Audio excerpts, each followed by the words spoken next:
They're going to be staples around here, I'm sure. Riffing with Rorke, Rountree. They need no introduction. They're going to be staples around here, I'm sure.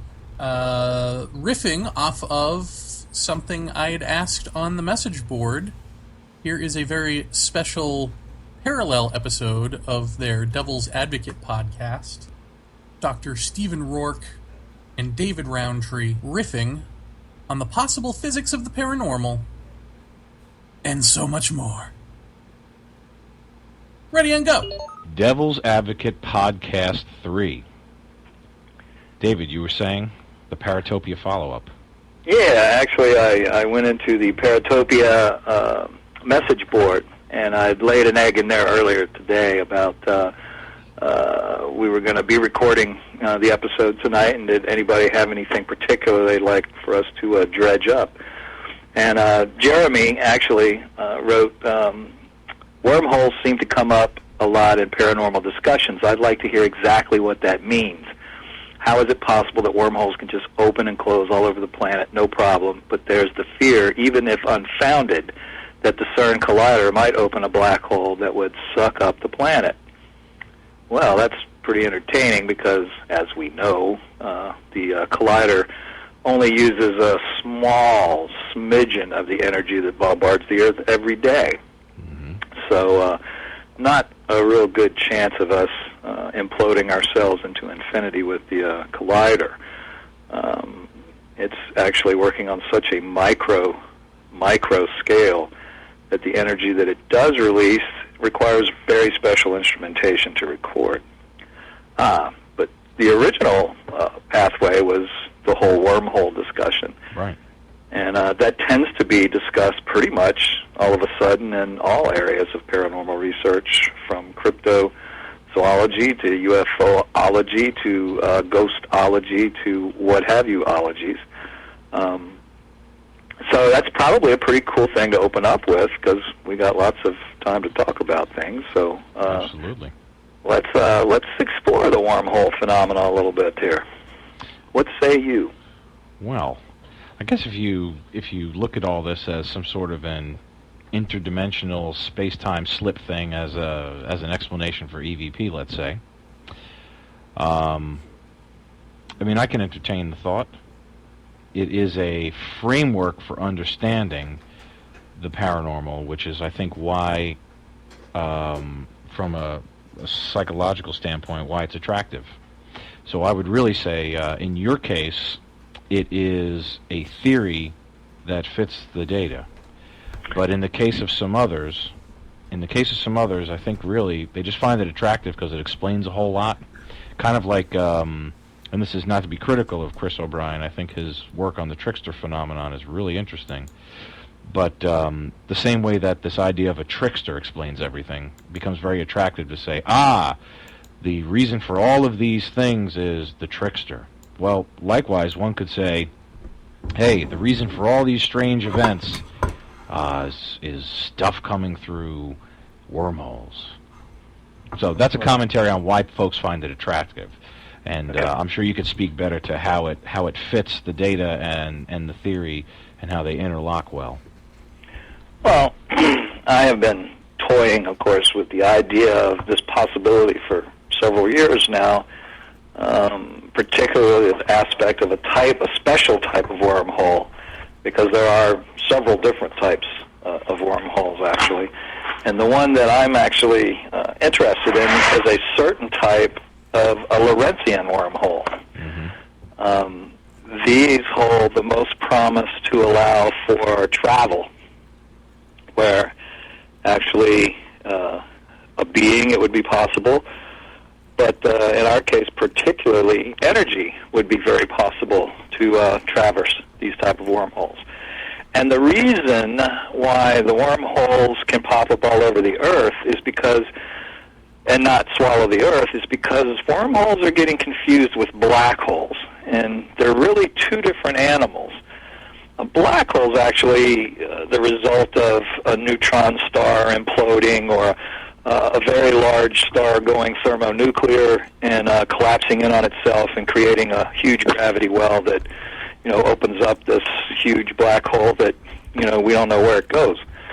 And there's a whole event horizon where you can virtually rotate around it forever without getting sucked in. And then when you do get sucked in, you get stretched to this, like angel hair spaghetti. But a wormhole is something different. A wormhole is actually a conduit. And what can happen is it can be between two universes. It can be between dimensions.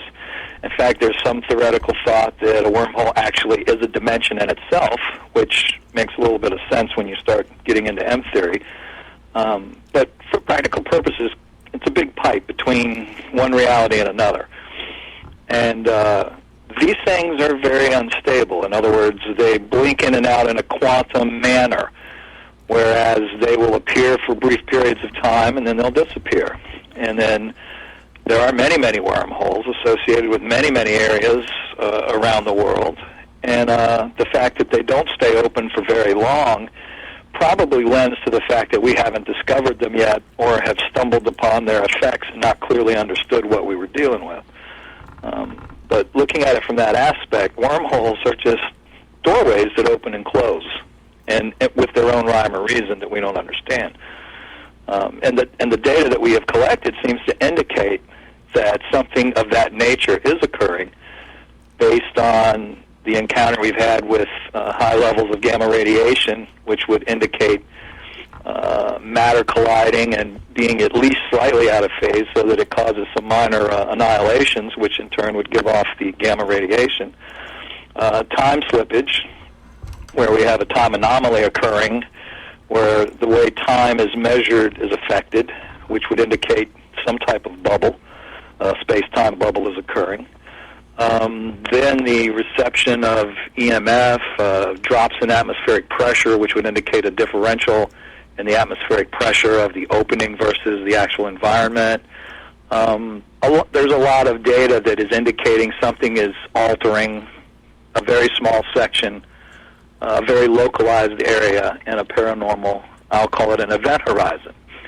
And what I really think is happening is as the throat or the funnel opens up, most of the things we're measuring is actually effects of the wormhole coming into being, blinking in, and only a very small percentage of what we're reading is actually the paranormal event itself.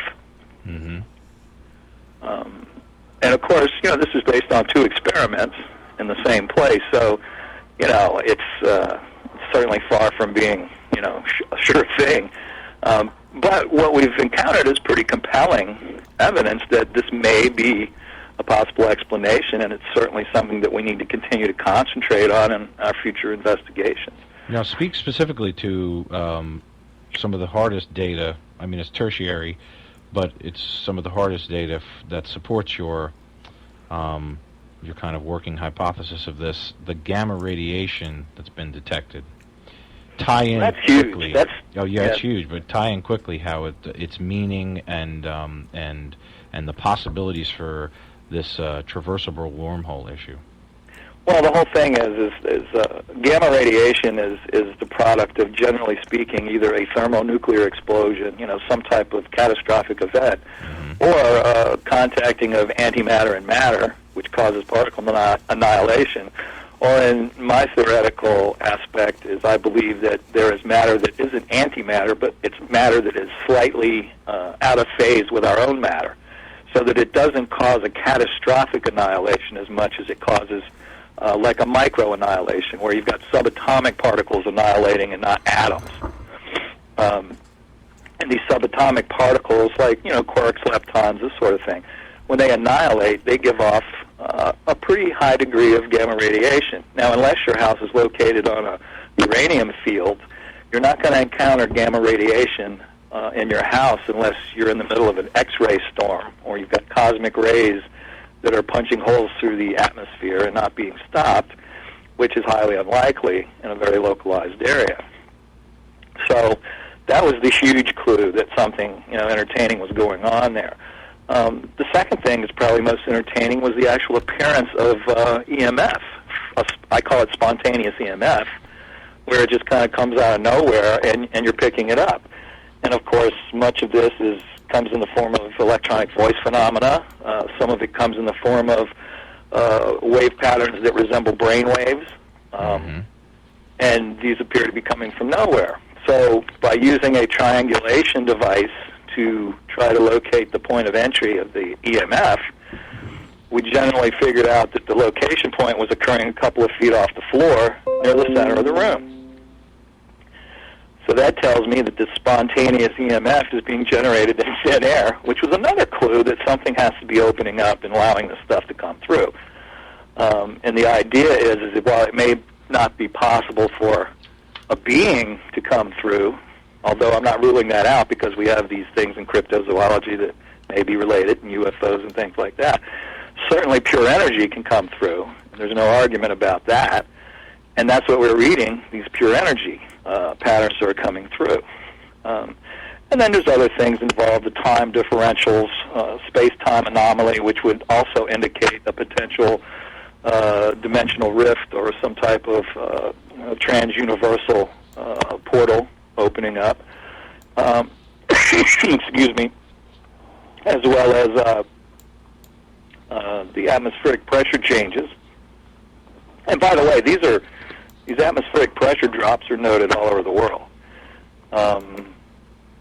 People in England, investigators in England, first discovered that there was an associated barometric pressure drop just prior to a paranormal event. And they began using like wristwatches with barometers on them to help predict when an event was going to occur with some degree of success.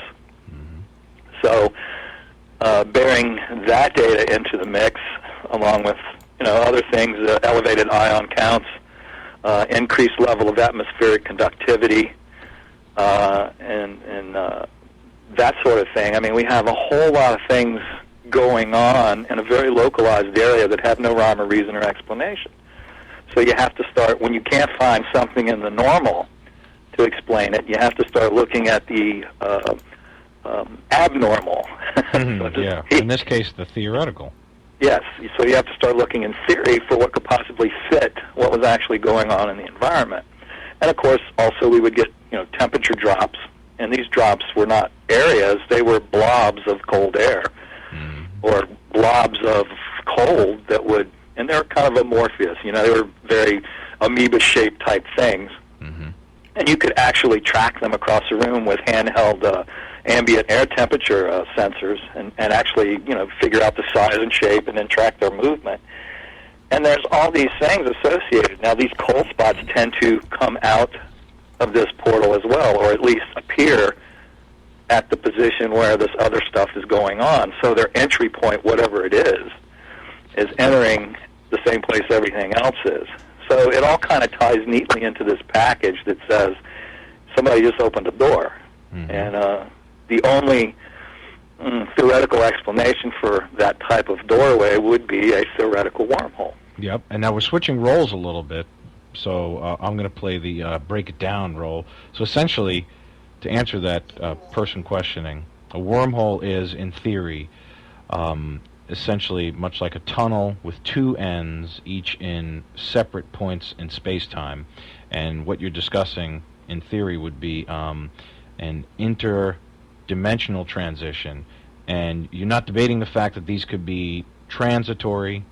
You're not even making a statement about their relative size, because these could be microscopic wormholes. We've theorized about this, saying they don't have to be large like in sci-fi movies for information to travel through, and they could be rather instantaneous.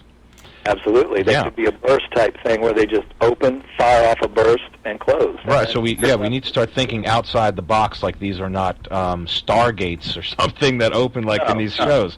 And that's the thing. And also, a wormhole is one way. Well, yes, there's that too. Energy or what have you, matter, can only travel one direction in a wormhole.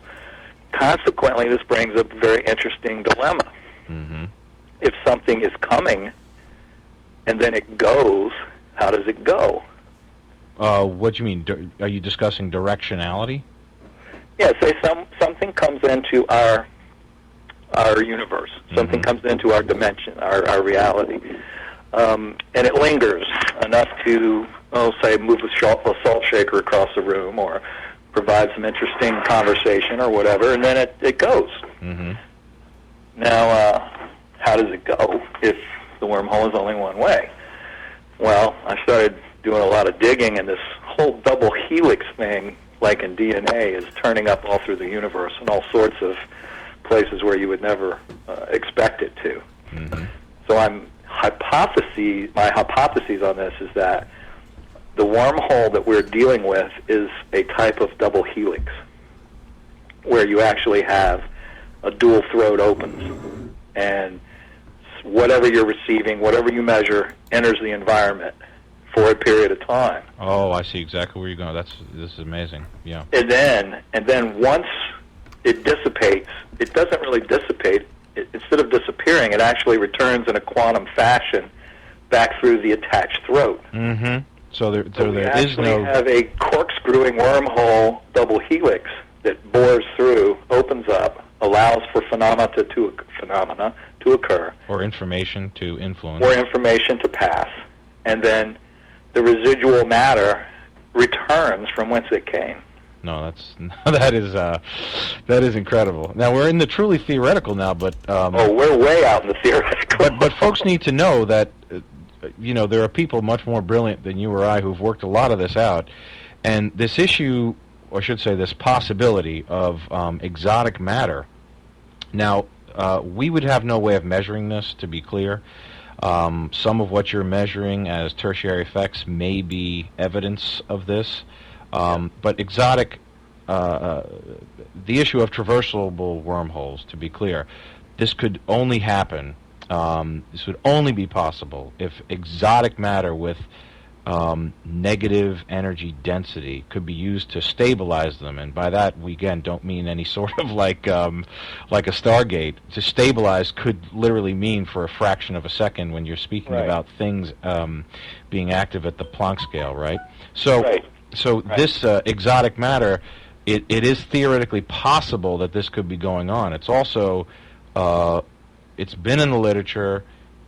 It seems to be the most mathematically exquisite way to explain this incredible thing called gravity, which is so spread out and yet so pervasive.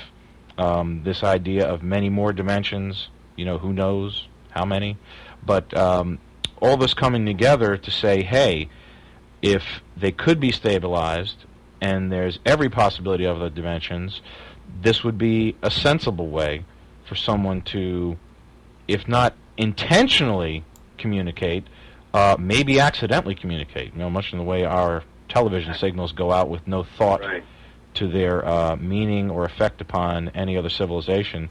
This may be the same effect we're seeing. Yes, exactly. And the whole aspect of the gamma production may be a byproduct of that exotic matter meeting the matter of our reality, that's what I was thinking. Our universe, so to speak. And that's why we don't get a wormhole turning into a black hole or some other catastrophic explosive type of behavior. It's more of a cancellation is occurring between two radically different types of matter, and yet it's not antimatter. So the negative matter, exotic matter concept fits quite perfectly into the explanation for the data. So this, then, again, is another brick in the wall for building the case for the paranormal wormhole. But it sure is. And it needs to be added again, because I like to pile on the, legitimate science. I like to pile that on our woodpile of discussion here.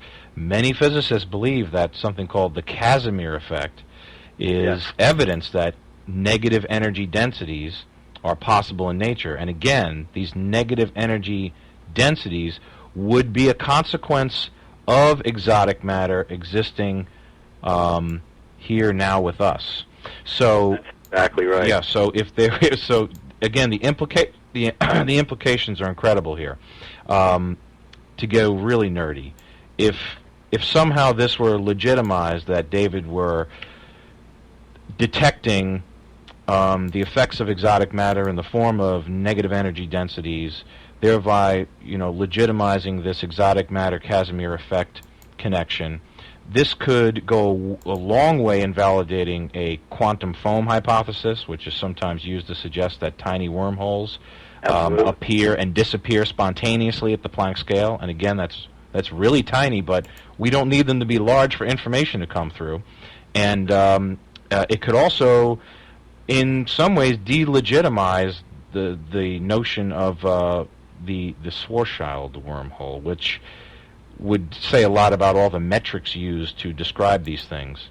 And maybe forever ban the connection that people have in their minds, which you spoke about earlier.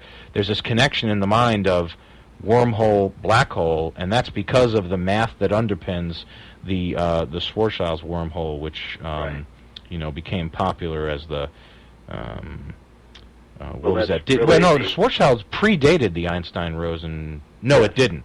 It actually was slightly after, but slightly after, yeah. It was a attempt to mathematically prove the whole concept of black holes. You're right. And it became this eternal black hole was part of the problem. And the way the math worked out and the metrics, it became this eternal black hole problem. Right. And hence, the Disney movies and even these ridiculous drawings, which, folks need to know. You see these drawings. This is an attempt to bring an approximation to the reader for understanding. Exactly. Because what all this math does, and what you're talking about, the possibility of a traversable wormhole, even if just for information, even if just a transient phenomenon, even at just at a very tiny scale, you essentially, to visualize, it's impossible for us to do it. Our brains almost don't work that way. You'd have to imagine a two-dimensional surface kind of folded along what mathematicians would ultimately describe as a non-existent third plane. You'd then have this bridge, which would be a consequence of all the exotic matter and all this we just discussed.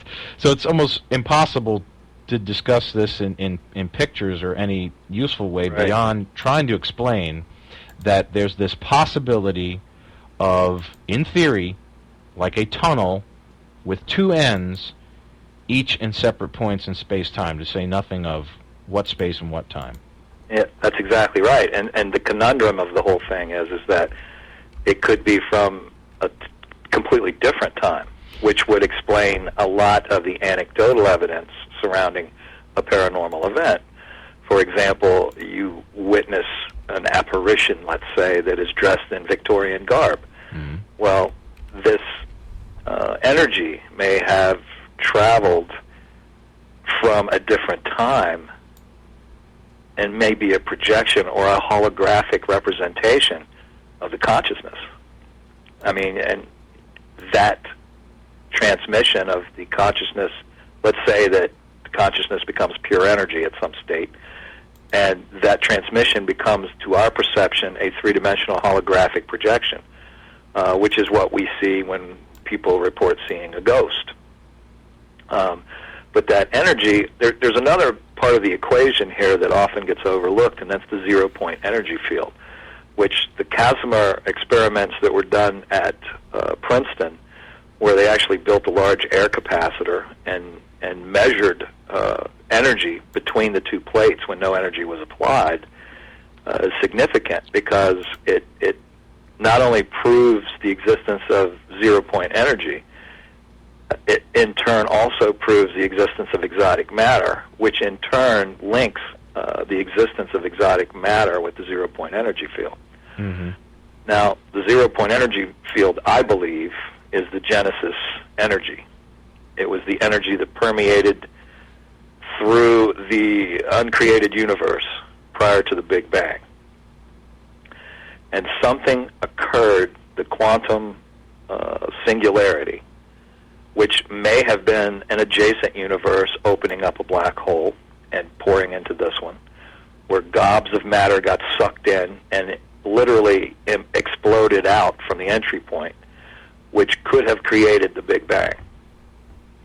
In turn, our black holes may be creating universes on the other side of them, just like ours was created.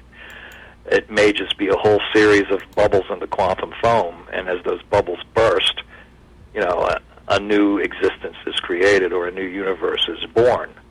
Another Big Bang, for example. So I not only think our universe was created as a prospect of this system, but our universe as well is creating side universes splintering off of it from wormholes that we have observed in our own universe, which means that there is probably an infinite number of universes coming into being and disappearing every day, and we're just unaware of it because it's in such a macro scale, and we're so insignificant when compared to it in size.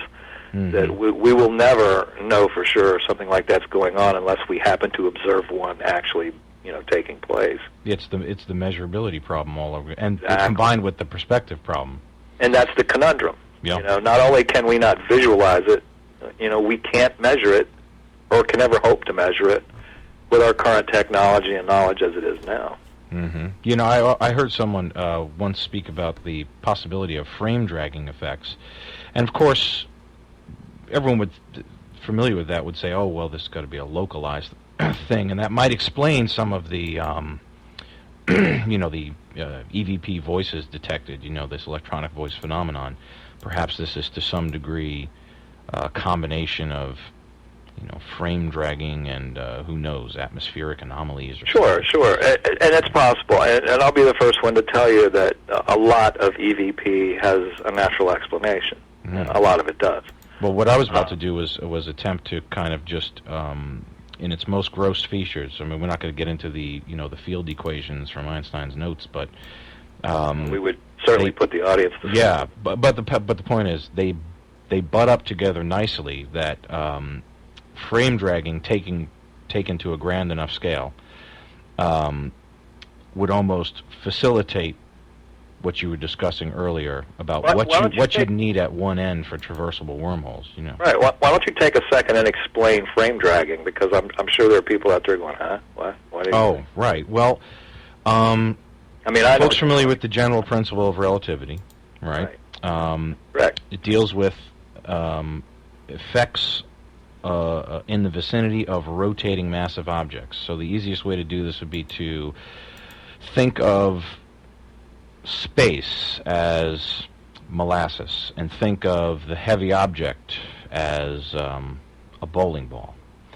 And as this heavy object spins at whatever rate, it has an effect upon this molasses. And you could almost see that at some points, the effect of the molasses, the way it interacts with that heavy object in its rotation, is such that you'll have a fairly uniform activity. I know we're discussing fluid dynamics. It's a completely wrong comparison, but for the purposes of picturing it in your mind. But for visualization, yeah. Think vortex. Yes, so right, so you're thinking vortex. Now, you've got this vortex around the ball. You've got this pretty uniform effect happening, right?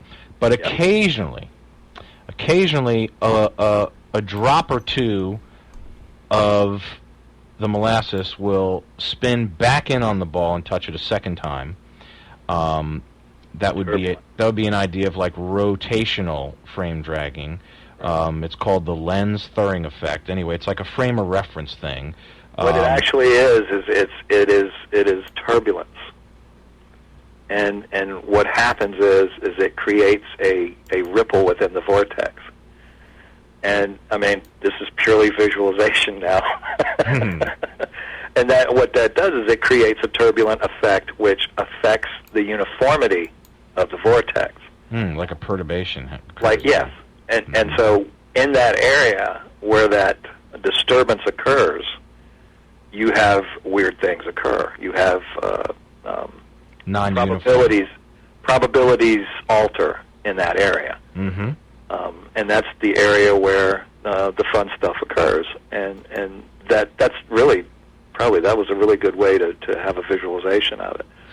Well, we tried, but if folks want to read more about that, there was this really cool gravity probe B experiment that verified all this lens Thirring effect stuff. That's basically rotational frame dragging. There's other kinds of frame dragging which may apply, but like you said, we don't want to put people to sleep. There's a linear one, and if dimensions move like sheets on top of each other, that may apply in the macro. And then there's another kind of sort of frame dragging effect called static mass increase, which I could see how in a real tertiary way it may it may relate to what we were talking about earlier with this issue of these special regions where we might see the effects of exotic matter. All right, so all that being as it may, why don't you tell folks, we mentioned Planck scale a few times, and then I'd recapitulate and say, well, that means, teeny tiny. Just how tiny is the Planck scale, and why would that still be okay for to facilitate the effects we see, because it would allow information to pass?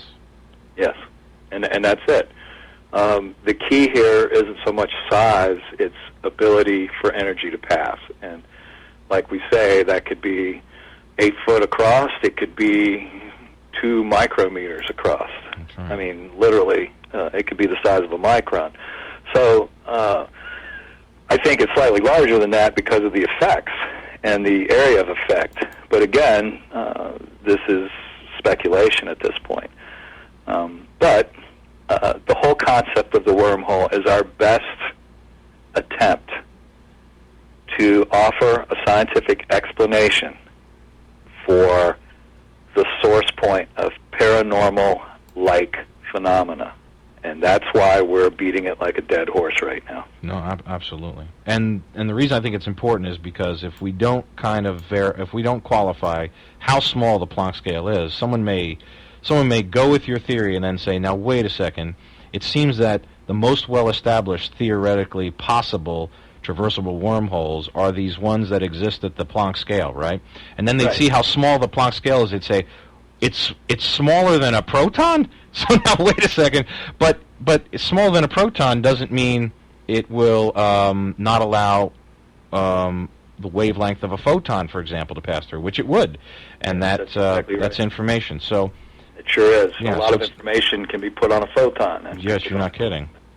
So I mean, and here's the thing: this is what makes it so vital for mainstream science to actually be interested in what we're doing, because we may be on the verge of proving that certain quantum effects exist on a macro level. Oh, yes, this is the scalability issue, and we can't beat this dead horse enough either. No, and that's huge. I mean, because we may be on the verge of actually proving a theory to be fact. And in quantum mechanics, that's a big rarity, because most of it is pure theory anyway. I mean, it's like totally theoretical physics. So I mean, the whole concept, I mean, the only thing that would be just as big as this would be if they find Higgs boson. Higgs boson. That would be huge as well. That sure would. Change that everything. Would totally change the playing field. But it's interesting that CERN is actually in the race with Fermilab. They're in a race with each other to find Higgs boson. Yeah, that's a very good competition. And it's a great race to watch, to be a spectator of. But we're looking at it from a different aspect, and the aspect that we're looking at has huge implications as well.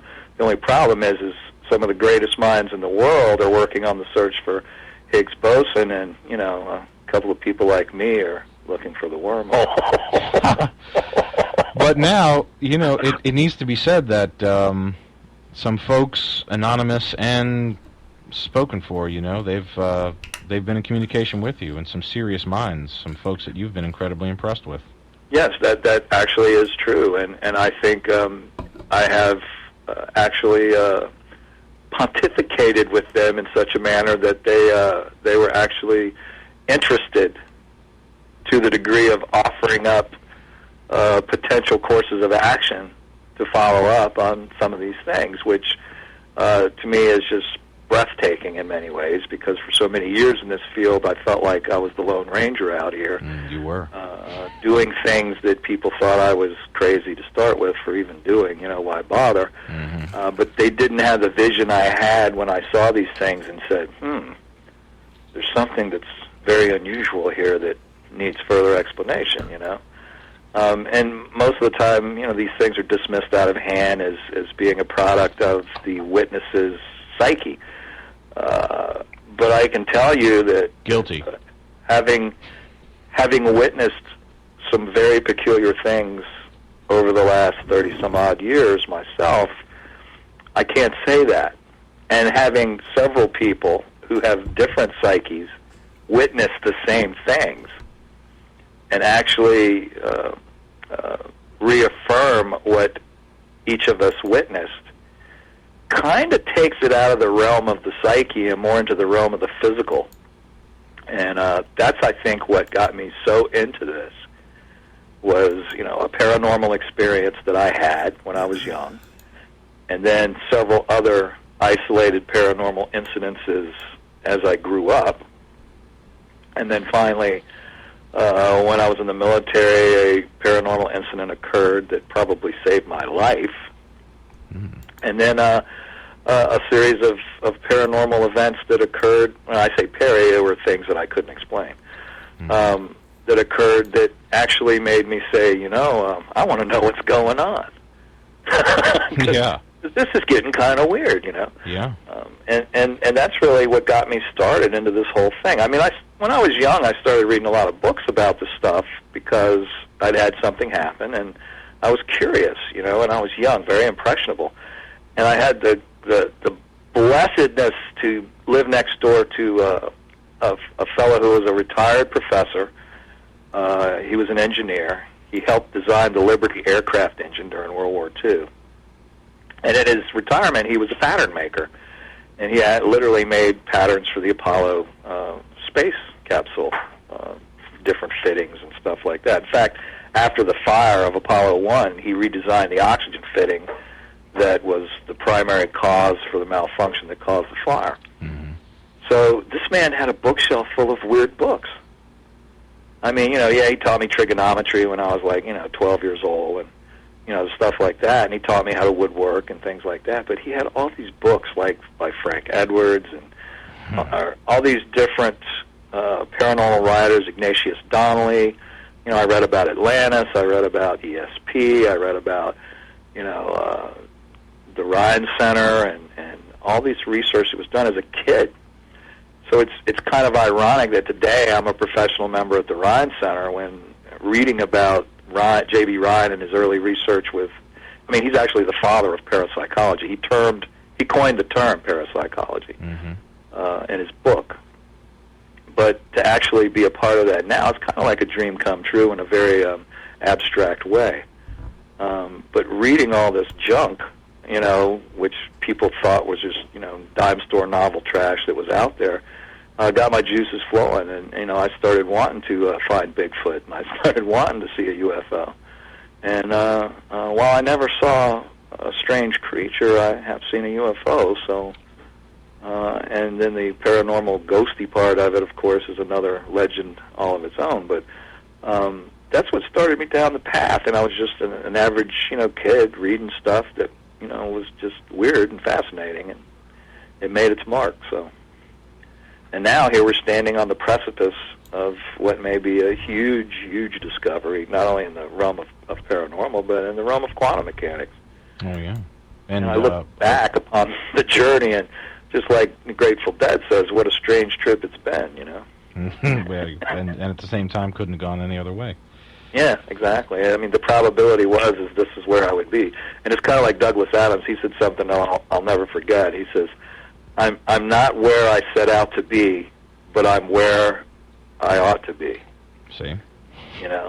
So, it's like you start out on a path, and you never end up really where you start out. You really end up someplace else, and if you're lucky, you end up where you're supposed to be. And I kind of think that's where I'm at right now. But yeah, well, I think it is, too.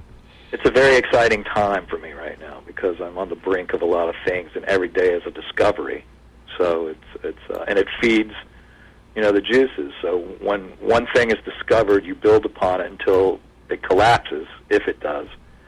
And if it doesn't collapse, then you build upon it more. And that's basically the step-by-step pathway to knowledge.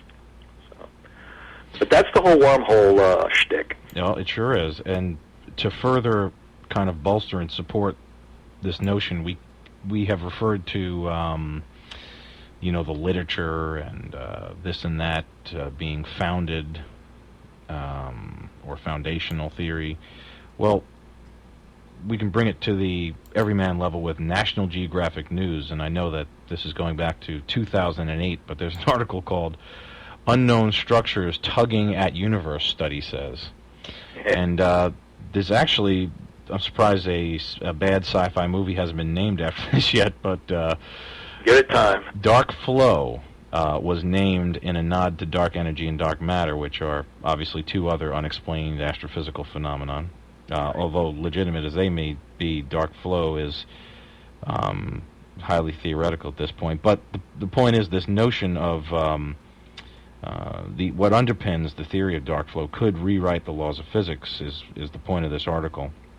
Absolutely. And these are NASA Goddard space scientist guys talking and astrophysicists talking, and essentially they're Super nerds. yes, the super nerds are claiming that on the outskirts of creation, that there are these unseen, and they call them structures for lack of a better term, tugging on our universe, almost like cosmic magnets. And they say that everything in this known universe, that's why I brought up the directionality question much earlier, because I thought immediately of this article, because everything in this known universe is said to be racing toward what they call, quote, the massive clumps of matter at more than 2 million miles an hour. Yes. And they have... And we are continually accelerating. I mean, we are going faster and faster. But now they have decided that this has become such a uniformly accepted notion, empirically resultant to some of the probes we've sent out and the math that has then been done, that they're calling this movement, the researchers have dubbed it dark flow. Okay, so the point is that, and I'm thinking implications here, this would have to be extra universal matter. Yes. Right, and it suggests then that our universe is part of something bigger, like a multiverse. Yes. Right, and that whatever is out there would have to be very different from the universe we know. Yes. Otherwise, it wouldn't have things, this magnetic and clashing effect. One of the things that I use when I speak publicly is for this concept of multiverse is the old clothesline and the sheets hanging on it routine. Oh, and yes, the way they touch. How they don't move normally, and they don't interact normally. But when a wind blows, a gentle breeze will blow, they'll start to sway, and eventually in places they'll touch and matter transfers. That's right. Well, that wind is the dark flow. The dark flow is pulling multiple universes, and that is like a big wind that flaps these brains or flaps these realities or flaps these universes to the point of where they touch and fold and interact and create interference between them, where laws of physics are twisted in a very hideous manner. And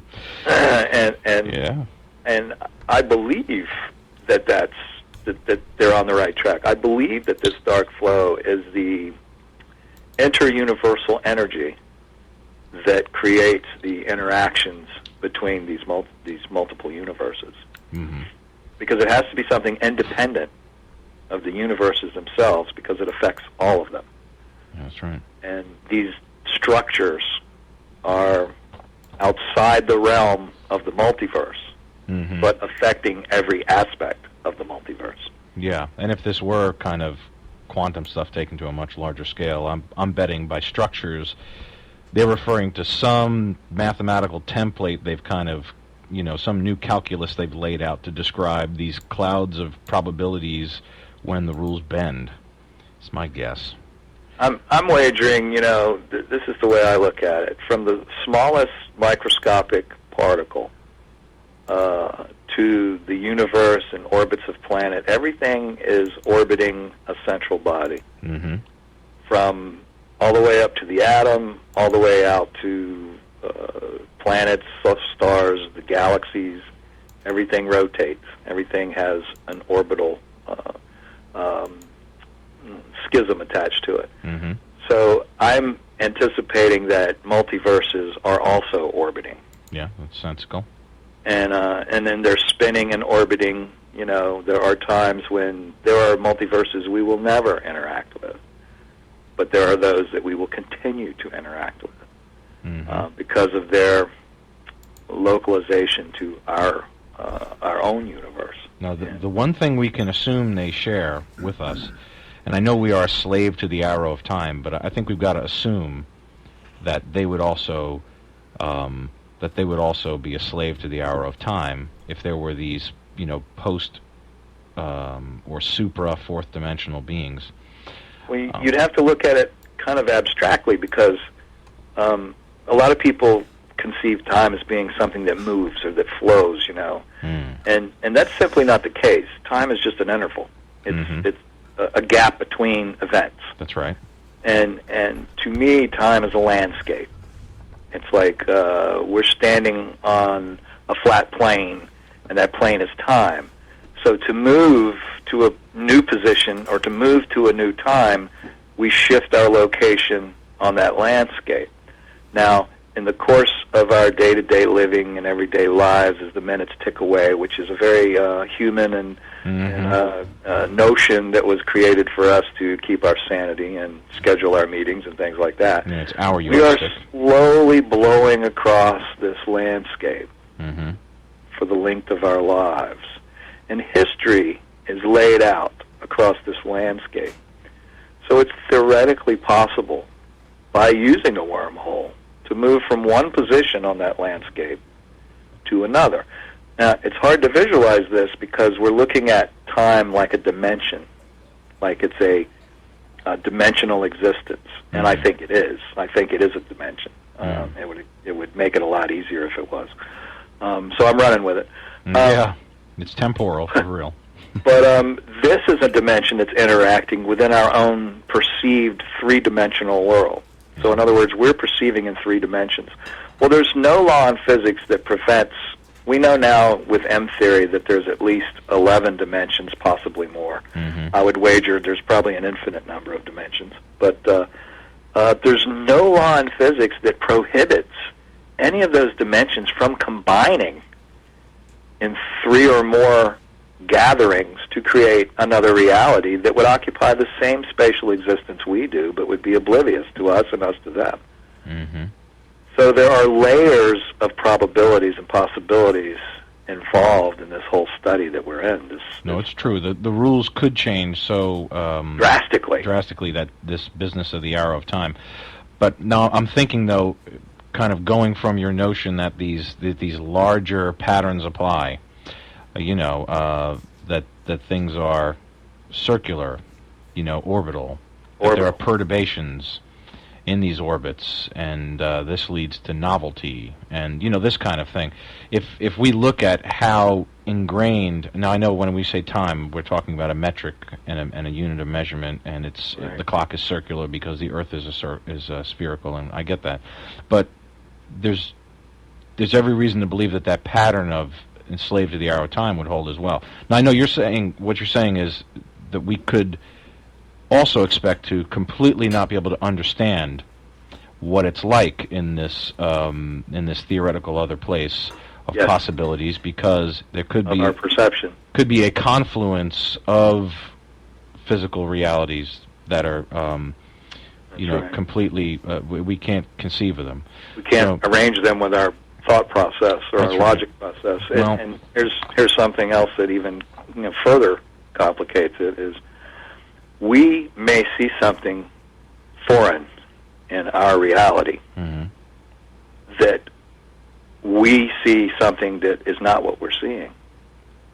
But because what we're seeing, our brain cannot define, it attaches a definition to it so it can understand it. Oh, like it makes a cultural construct out of it. Yes. Yeah. Because we may witness something so totally foreign to us that we can't assemble it. Yeah. And therefore, to maintain our sanity, our brain assembles it in something we can recognize. Mm-hmm. So, to it so it can understand it. Oh, like it makes a cultural construct out of it. Yes. Yeah. Because we may witness something so totally foreign to us that we can't assemble it. Yeah. And therefore, to maintain our sanity, our brain assembles it in something we can recognize. Mm-hmm.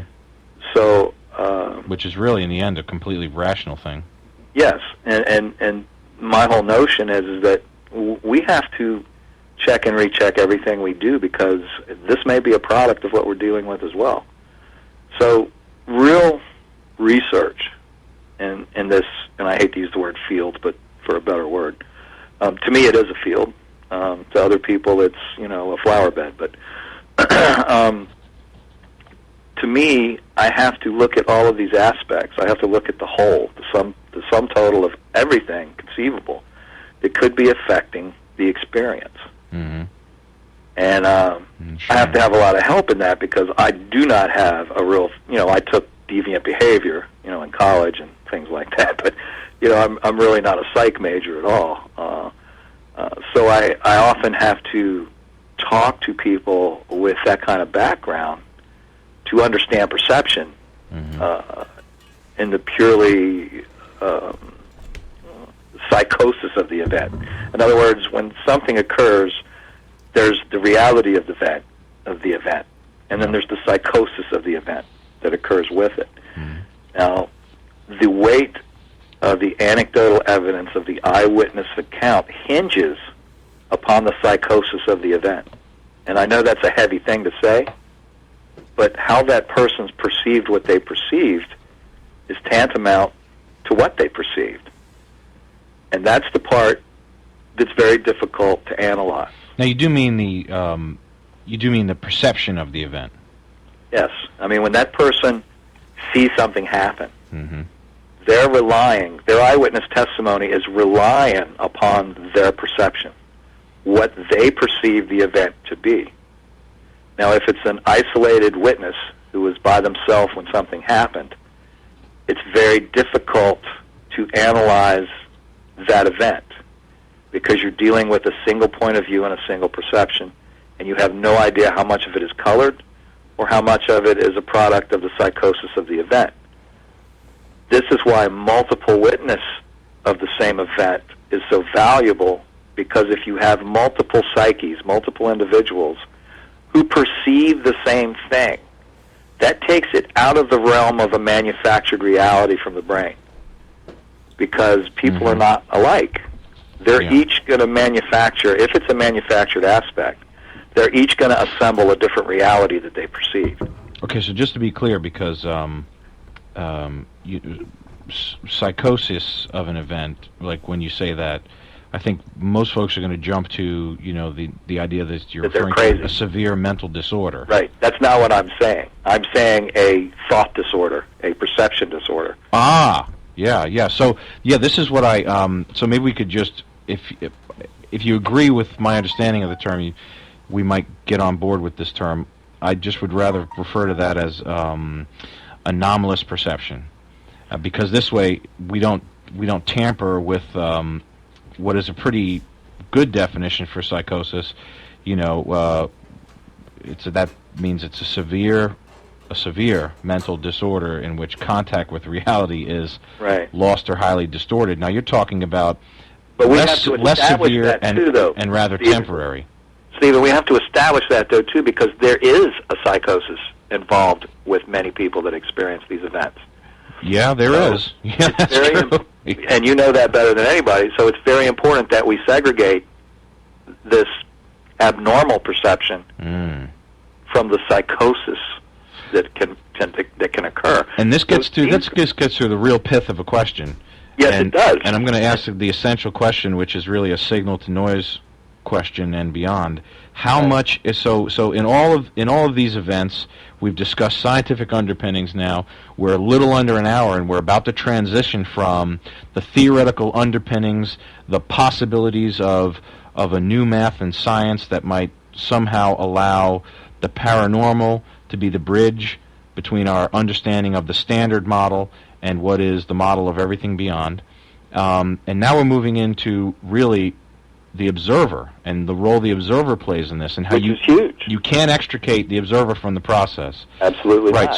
So we need to discuss, which is precisely why we're about to ask the question: how much is anomaly, and how much is anomalous perception? That's exactly right. And that is it's huge. Yeah, it's the essential guiding question when you're going to get into this notion of, hey, to what extent do subjects protect against disconfirmation? To what extent do subjects, like you said, confabulate or even enter a state of psychoses to somehow cope with what they may have experienced or seen. Exactly. Yeah, Exactly. and those are legitimate questions. Exactly. And I feel very strongly that this is an area that parapsychology should be concentrating on, because I think it's a legitimate experimental path to follow. And there's not a lot of work being done. There's a little more being done with perception now, and there's a lot of work being done on intent.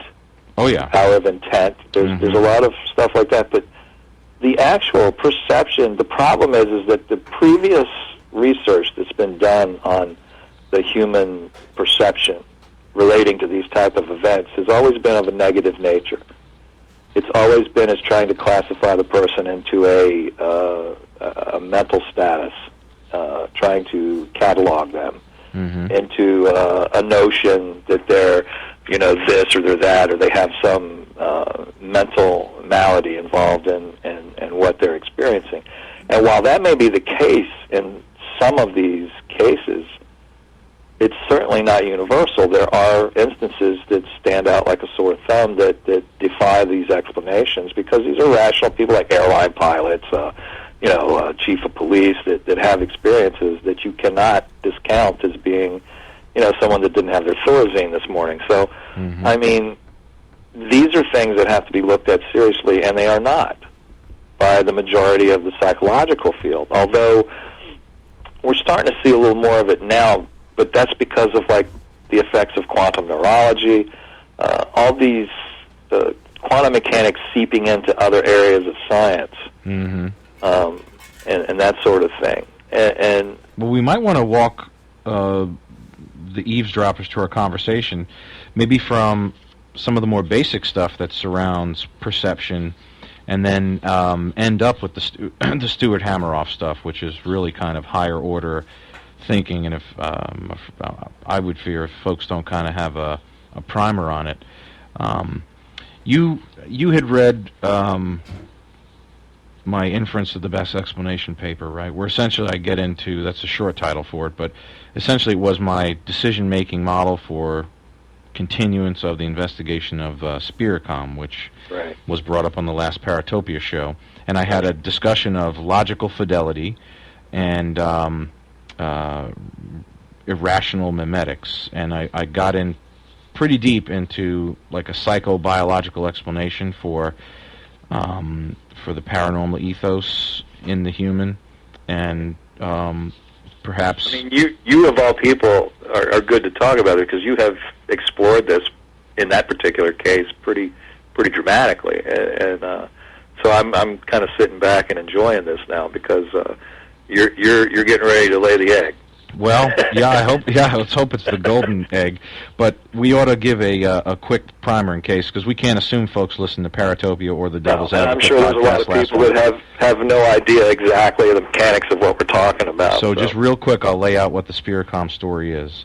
From the mid-1960s to the early 1980s, research on the development of a technological means of communication with the dead was conducted by this Meta-Science Foundation, and there was a president who was George W. Meek. He was the benefactor to William J. O'Neill, a self-described psychic electronics engineer who supposedly developed a device that would facilitate two-way conversations with the dead, and they called it Spiricom for spirit communications. Okay, that's the short and long of it. In 1980, this William O'Neill figure, who I explore in depth in that paper we just referred to, again, a fellow who kind of fits the schizotypy being this psychological concept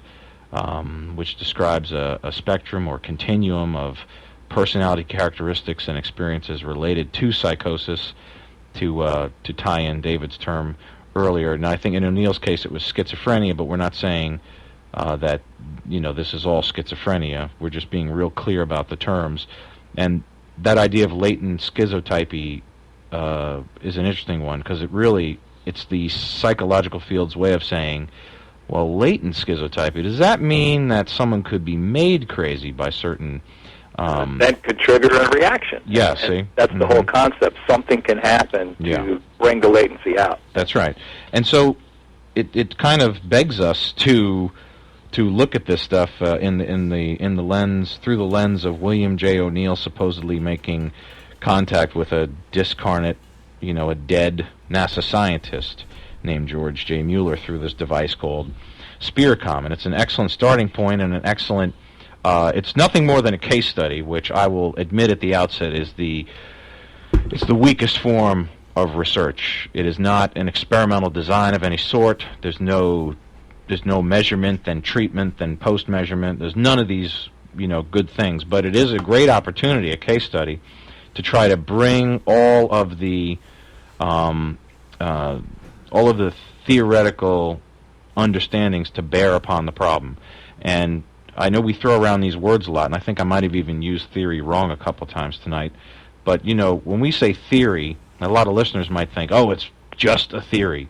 Well, when we say theory, and I know we make every effort to use it in its proper term, the theory is a well-established principle that has been developed to explain some aspect of the natural world or an observed phenomenon. So it's not weak at all. The theory arises from repeated observation and testing.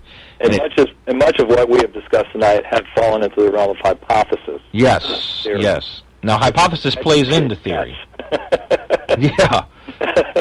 And the hypothesis is actually the route for the path that you'll travel to make the theory. That's right. Or to modify the theory. When the tested hypotheses are widely accepted, this becomes a theory if you incorporate facts, laws, and other predictions, right? So the theory predicts events in general terms, while the hypothesis kind of makes a specific prediction about a specified set of circumstances. It's the seed you plant. That's right. Okay. So. Right. So to be clear, what I'm about to discuss are in fact psychological theories that they've been extensively tested and generally accepted, and a hypothesis, while that is a speculative guess that has, for the most part, yet to be tested fully. Okay. Right. So a lot about it I want to say. I don't want to have to keep repeating. This is in the literature. That's in the literature. Because all this stuff I'm about to say is in the literature. And the thing that's important to remember too is the hypothesis that you come up with. You are led to that hypothesis by a series of events. Oh, sure.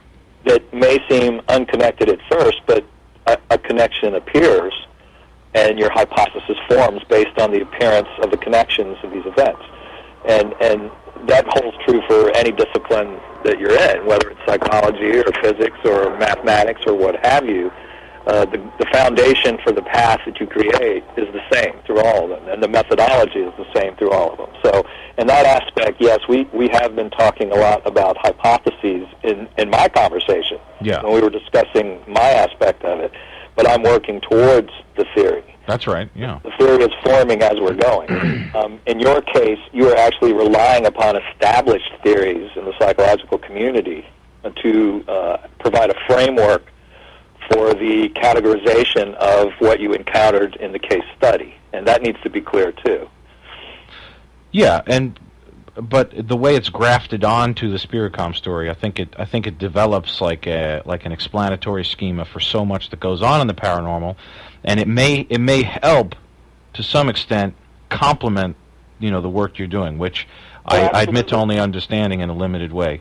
So using this Spiricom as the case study, the jumping point, why do that? Well, just to give a rationale at the outset, that even if the listener had never heard of it, Spiricom was touted for the greater part of the last 2 decades to be like the best case in point, the best evidence, the most amazing data set, the tape recordings of these two-way communications with the dead. It was considered to be like electronic voice phenomenon in real time. So it was touted as this amazing data set. So I figuring the data set's like imminently testable. It's a really well documented case, so it made for a good case study. So that's why I was using it. Plus, there's this incredibly interesting figure, Bill O'Neill. So we're going to get into things like a discussion of selective analysis, which I can honestly say I've seen you avoid at every possible turn, but this is something that people do by accident all the time if they don't have a scientific habit of mind. We're going to discuss over the next few minutes adopting extracognitive conclusions as beliefs, and then maybe we can make a transition tonight, David, if you're on board with this, where we almost set a new way of doing things on the Devil's Advocate, where we might almost establish links in chains of evidence, and then almost take like a prosecutorial bent, and almost play the Devil's Advocate and say if something is considered a pile of BS or not. Yeah, exactly. That could be interesting to stick with the whole Devil's Advocate motion. Oh yeah, I'm saddled up. I'm ready to roll. Sweet. Well, all right. All that being said, I think it was touched upon briefly, but it needs to be said why Spiricom, this case in point could hold some interesting implications. So, like, why continue to study something if my conclusions about it are that the operator of the device was sketchy, a schizophrenic, and all this? Well, because if these explanations for Spiricom, we're only going to look at three of them for the moment. One, let's say it was really actually evidence of instrumental transcommunication with the dead. EVP, real-time EVP sessions. That's one explanation and one possibility. A second one, let's say it was a hoax perpetrated upon or by William O'Neill and George Meek. Or maybe three, what if it was one of these, like a self-deceptive expression of William O'Neill's delusions, or what's called in the literature pathologies of belief. Whether they were consequent to his schizophrenia or not is almost secondary, except that all this could have been made possible by his skills as a ventriloquist, and really responsive to the fringe idea of after-death communications by technological means. And I call it that, but it really should be called the ever-developing cult of techno-mediumship. So that in itself is a meme, isn't it? I mean, this cult of techno-mediumship. Yes. It grabs hold of people. There are people who maybe go about this in a way where it becomes obsessive, and they are listening to cricks and cracks and static, and they're up at 3 in the morning and believe they're talking to invisible friends from a dimension called time stream, and all of this, and that can become problematic, and that has to be taken out of the data set. This is why David and I speak at this level from the human condition of the situation to the theoretical implications of it all, because unless you excise from the data set these potential problems, you are leaving in the data set really what amounts to invisible tripwires of grief that you're just stringing for yourself later to say, well, why didn't I take this out? So we have to have a means of doing this. And so one way of doing that is to look at the perception of the individuals involved. And that's not just to say credibility. We all know about credibility, and it is important from one standpoint. But to continue then. So if the first explanation were true, factually true, that interactive instrumental transcommunications with a dead scientist occurred in 1980. Just look at what that would do for world religions. Just leave science aside for a moment, right? It would validate religion as a framework for understanding the anomalous and the ineffable to some degree. It would validate what I think is it's a Christian for sure, but I think it's a Catholic notion, this Aquinian principle of plenitude. And of course, for science, it could provide science with evidence for the existence of extra dimensions. And if what David is sensing is in fact communications, it would then be logical to assume that these are communications from post fourth dimensional beings. So evidence for the existence of parallel universes or a many worlds model in a universe are kind of what's at stake here for scientific implications, right? Okay, so, not to mention this, too, this is pretty cool, that there is the possibility for science would find this very interesting, what if the observer in this equation has got more to do with this than we think, and what if it's all comes down to an understanding of what thought is and how it affects the physical. So if it's that too, we might end up understanding that the ITC phenomenon or EVP data set might support some expression of human potential, like psychic abilities. And I'm not saying that's my particular view. I'm just saying, while not in the purview of this conversation, perhaps, that's one possibility that, EVP, just like reverse speech, is not seen as something, or reverse psycholinguistics, or whatever the literature might call it. This idea that there are messages in speech spoken backwards as well as forwards and interpreted by the subconscious mind and all this. So I know that's just a theory, but it's just an example. It's a tie-in how EVP doesn't necessarily have to be seen as something relegated to the spiritual domain. It could be an expression of human potential. That's exactly right. Yeah, so we have to leave those and we possibilities. Can't neglect any of this. I mean, this is always has to be kept in mind.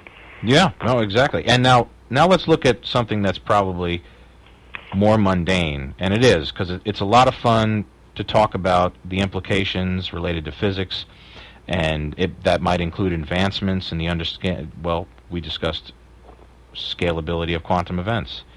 That is way cool to talk about, but if we bring it down to what we discussed as the second explanation for something like Spiricom or full-fledged two-way interactive ITC or EVP conversations, what if the second explanation, that there was a hoax perpetrated by O'Neill and then by himself or on O'Neill, then there are also many implications for study of what we spoke about last week.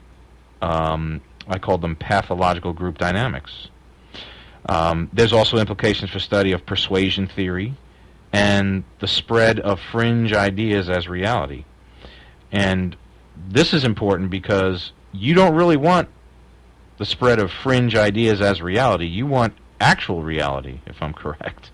Yes, that's right. Yeah. So further implications of study really would include how subjective notions that motivate, amateurs experimenting with unknown phenomenon are amplified by a lack of critical judgment. This is a type of, it's called in the literature, it sounds harsh, but it's a kind of intellectual pathology. Folks would know it as magical thinking. Yeah. And if there's just a little too much magical thinking sprinkled on just about any natural phenomenon, you can turn it into something where, you just have to tell everyone what you had seen. And, Exactly right. Yeah, and this notion, and I know we're throwing a lot of verbiage out there, so I guess folks can pause or jot it down, or maybe I'll send you like a tag cloud with all these cool phrases to look up. But another cool one is pre-decisional distortion. And I think O'Neill was subject to this. I think a lot of folks who study this might be subject to this. And if everyone who wanted to contribute to the data set were to consider pre-decisional distortion, which is the tendency to evaluate incoming evidence in support of current beliefs, that would be an area for further research, because that might kind of screen out those folks who, I guess, what's it called, David? Cherry picking? Yeah. Cherry picking evidence? Yes. Yeah, so these seem like all real basics, but you can see that I'm building a case here that someone like William O'Neill, this operator of the Spiricom device, who of course is the perfect storm of a schizophrenic with ventriloquist skills, with pre-decisional distortion, amplified by a lack of critical judgment, so remarkable as to be really nearly unique, except for some of the folks on the scene nowadays. We could have a discussion of fantasy proneness and and what's called subculturally available scripts. This makes sense, right? When someone experiences something like you said, now it's time to fit it. It's time to fit it into something we know. And we do that. Everyone does that with available scripts. And these are memes that are strung together, like these infectious ideas strung together. People may adapt these to movie plots. We've seen this, where someone will say, "Hey, this is just like, The Entity," or something, right? And the next thing you know, confabulation occurs, because your mind, as far as disaggregating the data and recombining it into some whole new thought, your mind isn't really distinguishing between the movie plot, and the details of the film, The Entity, and what you experience, and now you get confabulation.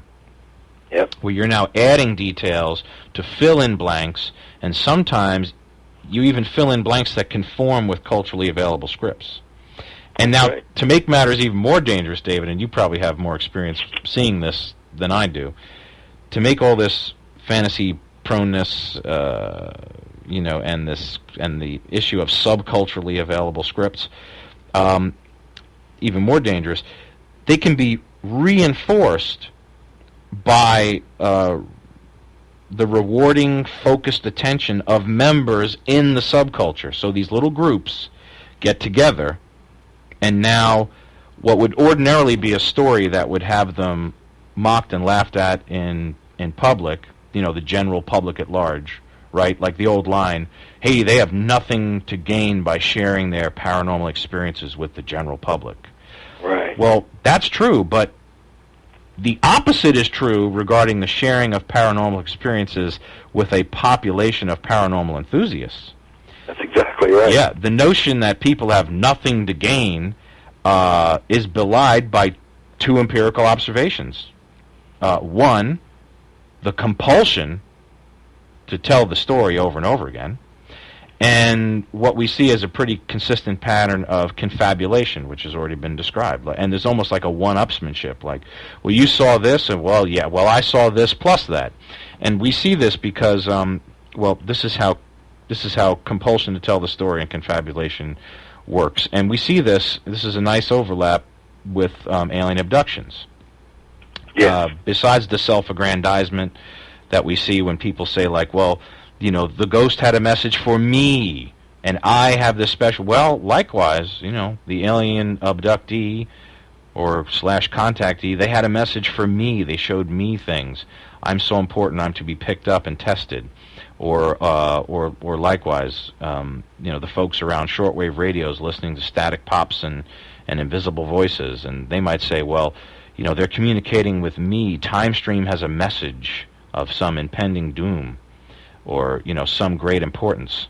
So anyway, these are commonalities that pop up so often. It's kind of like saying, it's kicking you in the teeth, saying, "Hey, there's a pattern here. You might want to look at it." Right. So that's what I've done, as I've looked at these patterns, and it led me to a discussion if the second explanation of a hoax perpetrated by O'Neill were true. Or really, even if the second explanation were factually true, when interpreted as a hoax perpetrated upon O'Neill and Meek, that's pretty interesting too. Now, I would suggest in a future show, if you wanted to open up that Pandora's box, the idea of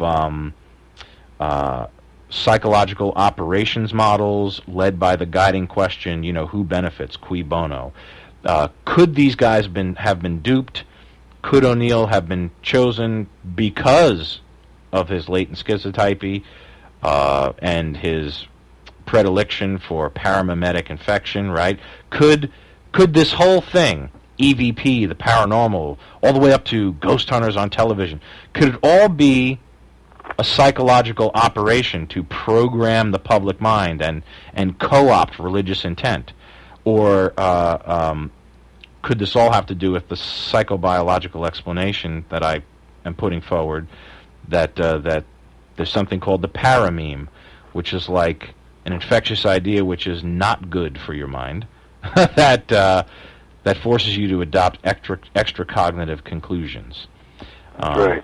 So anyway, all that being said, we need to get into the cognitive nature of delusions, cognitive neuropsychiatry, and to what level of involvement does anomalistic perception play a role. So now we're into what was the third explanation earlier, which was if Spiricom was a self-deceptive expression of O'Neill's mental instability.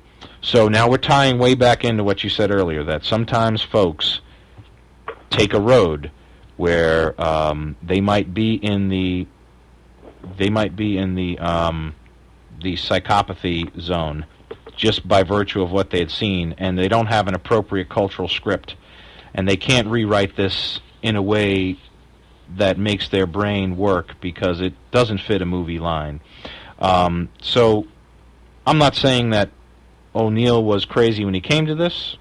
There's also the possibility O'Neill and others are made crazy by this. That's exactly right. So there's a cautionary tale that there's a way to approach this stuff, which is why, David, we advocate the scientific habit of mind. It's the only critical way. Exactly right. It's the only critical way to protect yourself against really the cognitive delusions that seem so real that you'd want to go find a place to have them reinforced in a small group. As we discussed earlier, this whole idea of there's nothing to gain by sharing your experiences is completely untrue when you find the sympathetic ear of a small paranormal posse. That's exactly right. Yeah. So, now I don't know if you give me a measure on this. If I'm putting folks to sleep, I don't want to do that, but I think it'd be cool to discuss, let's just say, the notion of testable frameworks for better understandings of really cognitive and the neural systems involved in delusions. These, in other words, plausible mechanisms for how certain pathological beliefs arise, like those manifested by some of these paranormal enthusiasts who come to not be able to discern, or the experiencers who come to no longer be able to discern fantasy from reality. As the boys from Paratopia call it, they say this is when people start playing Dungeons and Dragons in real life, the old acting out, the role-playing game from years ago. They get sucked up into it, and it becomes a reality.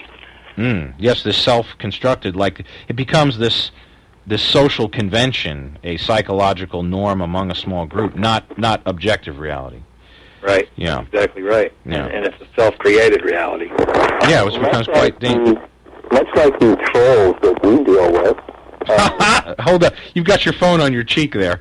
Yeah, much like the trolls that we deal with who sit in their mama's basement in their jockey shorts and nefariously attack away at all of us out here trying to learn something. They're living a reality vicariously through the false bravery of a video screen in front of their computer. And it's the same sort of mindset, and we have a lot of it in this field where, and this is a prime example to touch upon them because they are so prolific. They are people whose psychosis has altered their sense of reality to such that they feel that they're on some grand mission by trying to destroy people for doing legitimate work. Yes. And I think a lot of that is based on the fact that they're such abysmal failures themselves in creating or doing anything that they have to tear apart because they can't build. Mm-hmm. And they see that as their grand mission in life, their delusion of grandeur. I ripped apart Rountree, or I ripped apart Rorke. And the reality is, they're essentially nothing but a peon on a gnat's behind, because in the grand scheme of things, they'll never be remembered for anything other than being a pain in the rear end for a very short period of time. Whereas the people that are doing the real research will probably discover something that they'll be remembered for. And it's sad in many ways when you have to deal with that mentality based on their delusion of reality, and and a lot of people. In fact, the hosts of Paratopia have dealt with this in the UFO community to the extent that one of them is actually going to leave the show, and it's sad that it comes to that. I mean, I've always found, I was talking to you earlier today that, when you have a cyber stalker who knocks upon your door, you just, fire a couple of rounds of 45 ACP ammo over their heads, and it generally takes care of the problem. But that's another example of this phenomena that's a sideshow to the actual research. And I think what makes it so important in the Spiricom case study is that this event actually birthed the modern age ITC movement. Oh, yeah, it did. So the entire modern ITC movement may be based on a hoax. Yeah. Well, now you just brought it. Yes. Yeah. I mean, you have brought it down to the reality that folks are not getting. And this reminds me of an email that I had with someone after I'd been on Coast to Coast AM, and essentially it said, well, here is my opinion after having unfettered access to all of the meta-science archives, all of the heretofore unheard tapes and video of William O'Neill operating the Spiricom and all of this. And I said, well, it seems to me a hoax was perpetrated. Yes. And then, boy, you're right, the attacks came. The loonies who were looking for every reason to protect against disconfirmation of their beliefs, their intractable beliefs, which in the face of any new evidence they would not change. So instead, they attacked the messenger. And you were right.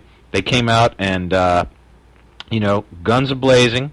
The attacks included everything from non sequiturs to, check this out, well, what about ghost hunters? They're using EVP and blah, blah, blah. And then I wrote to them and said, well, don't you know what Spiricom was? And I'd done this show on it, and it's as if they hadn't even heard it. And they said, well, none of that's important because people today don't know what that is. Okay, then I had to explain to them, just because, dude, this is the patient emails. I try to walk someone to some sort of an understanding, but it doesn't work. So I try to explain that just because modern day, contemporary, like graveyard skulkers with tape recorders and maladapted equipment to the experiment, just because they don't know what Spiricom is, doesn't mean that it wasn't part of the foundational mythos of the cult of techno-mediumship, which grips the show Ghost Hunters. Yeah, that's exactly right. I mean, this whole techno mentality, see, that's the thing. There are many groups that are technical, but there are few groups that are scientific. Ah. Mm-hmm. And there's a huge difference between the two. I mean, and I make a point to talk about this in my book as well, is that, how often have you seen on TV someone dancing up and down and screaming Eureka because they have a spike on their EMF meter? Oh, boy. And that tells you nothing. No, it doesn't. But yet so much weight is placed upon things like that, or the K2 meter responding to your voice talking to it, or the flashlight trick where you slightly unscrew the flashlight so it's just off, and you lay it around, and then it seems to come on in response to your questions. Forget about the whole fact that there's a thing called arcing that occurs based on the relative humidity of the air and a lot of other natural things that make this thing periodically connect and disconnect that has nothing to do with the paranormal. I mean, these are like techno theatrics that are used to sell cornflakes. But you notice each of these attempts at mediumship involves this technological component, not a medium, which means the foundational mythos of everything you're seeing today on TV that is popular, everything that is considered contemporary, quote-unquote, ghost hunting, it's rooted in Spiricom, where they took a technological approach. They took an instrumental transcommunication approach. And I know ITC had been done before that, but we're talking about is this attempt at real-time interactive communication through a repeatable process by way of a technological means. And that's what this Mark IV Spiricom was. But interestingly, it didn't really work for anyone else. Yes, we could spend reams of paper and hours and tape on discussing that. Here's the problem with it, and here's why it's wrong. It is based on the assumption that, A, we are able to, after we die, manipulate energy, RF fields as well as audio fields, as well as devices. Now, there is some anecdotal evidence that devices may be manipulated, power may be interrupted, things of that nature. But it assumes a lot of things. It assumes, for example, that we can modulate our voice on an RF carrier. I mean, the entire ITC movement is based on the fact that you can tune into a radio and pick up spirits talking. Now, I put forward that if this were true, we would be hearing dead Grandma Moses on our AM radios in the morning when we were going to work. But we don't. But we don't. Mm-hmm. So here's the thing, and here's the telling part of the whole ITC movement. If we only hear these on the radios that they design or they put together, how is physics so selective that electronics theory only applies to a select group of individuals who have essentially modified a standard piece of radio reception gear, or in the case of SpiritCom, some military surplus transmitters and receivers, to communicate with the dead? Well, I'll tell you why. It comes back to what we discussed as that EVP, ITC, alien abductee overlap, where it's this self-aggrandizement that places this person at the center of something very important. That's exactly. Yeah, like, I'm so important. Or in the case of William O'Neill, as you just said with SpiritCom, I just turned to the manual here, and I quote, this is regarding how George Meek concluded that it was O'Neill's mediumistic abilities. You see this fusion of technology and mediumship. It was O'Neill's mediumistic abilities that had imbued the SpiritCom device with the ability to communicate with the dead. Here's the quote. Our research has shown that our success with this system, Mark IV, was possible only because of certain psychic energies of a listen to this, of a very rare nature possessed by the electronic technician operating the equipment. Well, I think the psychic energies, while described as being of a, quote, very rare nature, never were operationally defined. Therefore, they were never tested, thus rendering all SpiritCom evidence unfalsifiable, meaning it cannot be tested, essentially, while simultaneously reinforcing the delusional thinking of William O'Neill, the mechanism for the pathological beliefs inherent in his claims, and what became the intellectual pathology that others might succeed in similar attempts, despite all of Meek's, quote, evidence and experience to the contrary. This is our Chris Moon connection. This is a dude who tells everyone, get a box, do what I do, or pay me to do what I do, but it's only 30-something people that know how to do all this. Yeah, it started out as being 20. All right. But see, when you come from this aspect, nothing you do will fall under the realm of replicability. Replicability. Why do I have so much trouble with that? Everyone's got their word. I have, for some reason, I have a terrible time with that thing. Mine is anomaly. All right, go ahead. That's hysterical. Yeah. Let's see, we're human. Yeah. We have our flaws, but so I mean, for yourself. The whole thing is now how Frank's box works. Yeah. is really simple. They take an AM tuning chip, an IC that's normally put in every auto-tuning radio that has the auto-tune function. Usually car radios have this, but some home systems have it. And what they do is they take and they overbias the control transistor that turns on and turns off the auto-tuning function of the chip. Yeah. So what happens is because it has a constant overbias, it's continually scanning up and down the AM band. Mm-hmm. Now, the AM band is prolific with what? Talk radio. That's exactly right. So you're going to get people talking. So what's going to happen is that... Oh, and I would just jump in here to also say that the DJs on FM radio, they just about don't ever shut up either. Yeah, well, that's true, too. That's true, too. But it's funny, they experimented using an FM chip and then went back to the AM chip because they didn't get the results they wanted. Because there was a lot more music and things like that. But what happens is this thing goes just like if you sit in your car radio, and try this sometime, turn on the AM radio, and just start rapidly going back across the dial, back and forth. You can do it with any AM radio. A little small transistor radio will prove the point. You just keep tuning back and forth. Well, you're going to get this as you go through. Well, you know what? If you do it long enough, it's going to start making words. And then if you really get your mind in the right place, the powers of the universe are flowing, and the chi force or the ki force or whatever is flowing properly through your chakras. Suddenly now this radio is talking to you and telling you exactly what you want to hear, when in essence it's really making a lot of noise and bits and pieces of pronunciations of words. Now, I have a colleague of mine that lives in Australia that's actually a linguist, and she verifies the fact, particularly with the English language, that by randomizing sounds and words, you can make sense 40 to 50% of the time just through sheer random assemblage of the words, and that's the nature of the language itself. It comes down to the way our phonemes assemble. Exactly. So what happens is you'll get bits and pieces of phonetics that assemble into a word.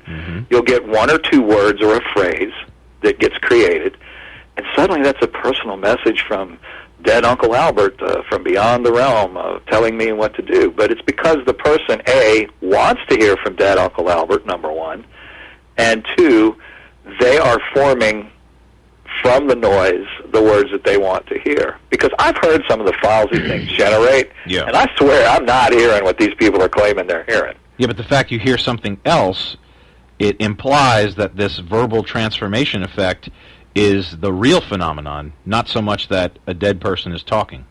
That's exactly right. Yeah. That's exactly right. Now, that verbal transformation effect, I think it's called on some of the shows like audio matrixing or whatever. Matrixing is a big word right now. Like, everybody in the paranormal field is using it, and no one has a clue what it means. No, they don't know what it means, but it sounds totally awesome. Neo's in the Matrix, and so are you.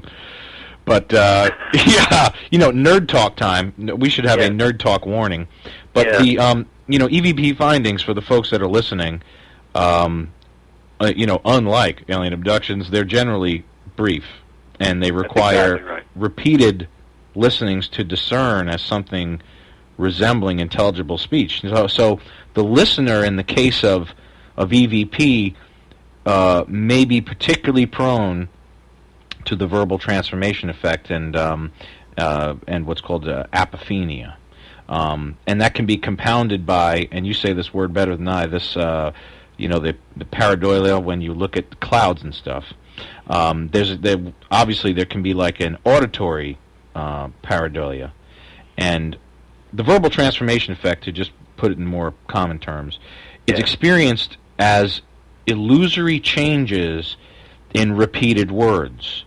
And now, what people consider to be the founder of this, Radava, this was a guy who would concede in his own book Breakthrough to listening to his thousands of examples thousands of times. He's essentially creating the perfect situation for verbal transformation effect. Now, apophenia is the spontaneous perception of meaningfulness of unrelated phenomenon like auditory stimuli. Exactly. And pareidolia. Pareidolia is just a subset of that effect. It's a form of it. Well, precisely. It's a type of misperception involving obscure stimulus being perceived as clear and distinct. So if you take those three things together, I know a lot of folks, they call them the same thing, and I'm arguing that it's this perfect storm of three separate, nuanced phenomenon. It is the verbal transformation effect, which again is an experience of the illusory changes in repeated words. Apophenia is the spontaneous perception of meaningfulness of unrelated phenomenon, like bits and pieces of phonemes as auditory stimuli, and pareidolia is a type of misperception involving obscure stimulus being perceived as clear and distinct and meaningful. And so you can see that whereas apophenia in EVP perception, let's call it audio Rorschach, where meaning is attributed to brief sounds heard on audio media, explainable as artifacts of auditory perception, whereas apophenia in EVP might suffice for the truncated voice phenomenon in most EVPs, the Spiricom recordings, being of such length and apparent interaction, really require an explanation beyond apophenia, compounded by this thing we're calling, auditory pareidolia, all undergirded by this verbal transformation effect. And that's why you need to look past it, which is why we'd want to get, if not this episode, we'd want to eventually get into a little bit more on pre-decisional distortion, how that might play with the cognitive nature of delusions and with what we know about. There's really considerable evidence from cognitive neuropsychology for the involvement of anomalistic perception and what's called, this, you'll love this phrase, probabilistic reasoning. And there's even something called metacognition and attribution bias. Anyway, it all plays into delusional formation of ideas. And that doesn't mean people are crazy. It just means that unless you're aware of these things, they take hold. They grip the mind. It begins to change the storyline, so to speak. And it becomes a more compact and infectious idea that gets repeated in a small group of folks with a wishful ear to hear these things, and then it's compounded by your compulsion to retell the story because of this reward you get. There's this cycle of, these folks have a cycle of reward and attention seeking. Yeah, and it doesn't mean that they're, mommy didn't love them. None of this is meant to be disparaging. We're trying to be pretty clinical here. So anyway, what do you think about that direction? No, I agree. I agree with you wholeheartedly. And, these are things that, to us, I don't know about you, to me it's an annoyance. Yeah, and to me it's one of the most fascinating parts of it, so that's why this is good. It's fascinating from your aspect because you're into that. You're into studying that mindset. To me, it's aggravating because I'm dealing with these jerks on a daily basis. Oh, I know. But you know what? The more we can recognize each of these kind of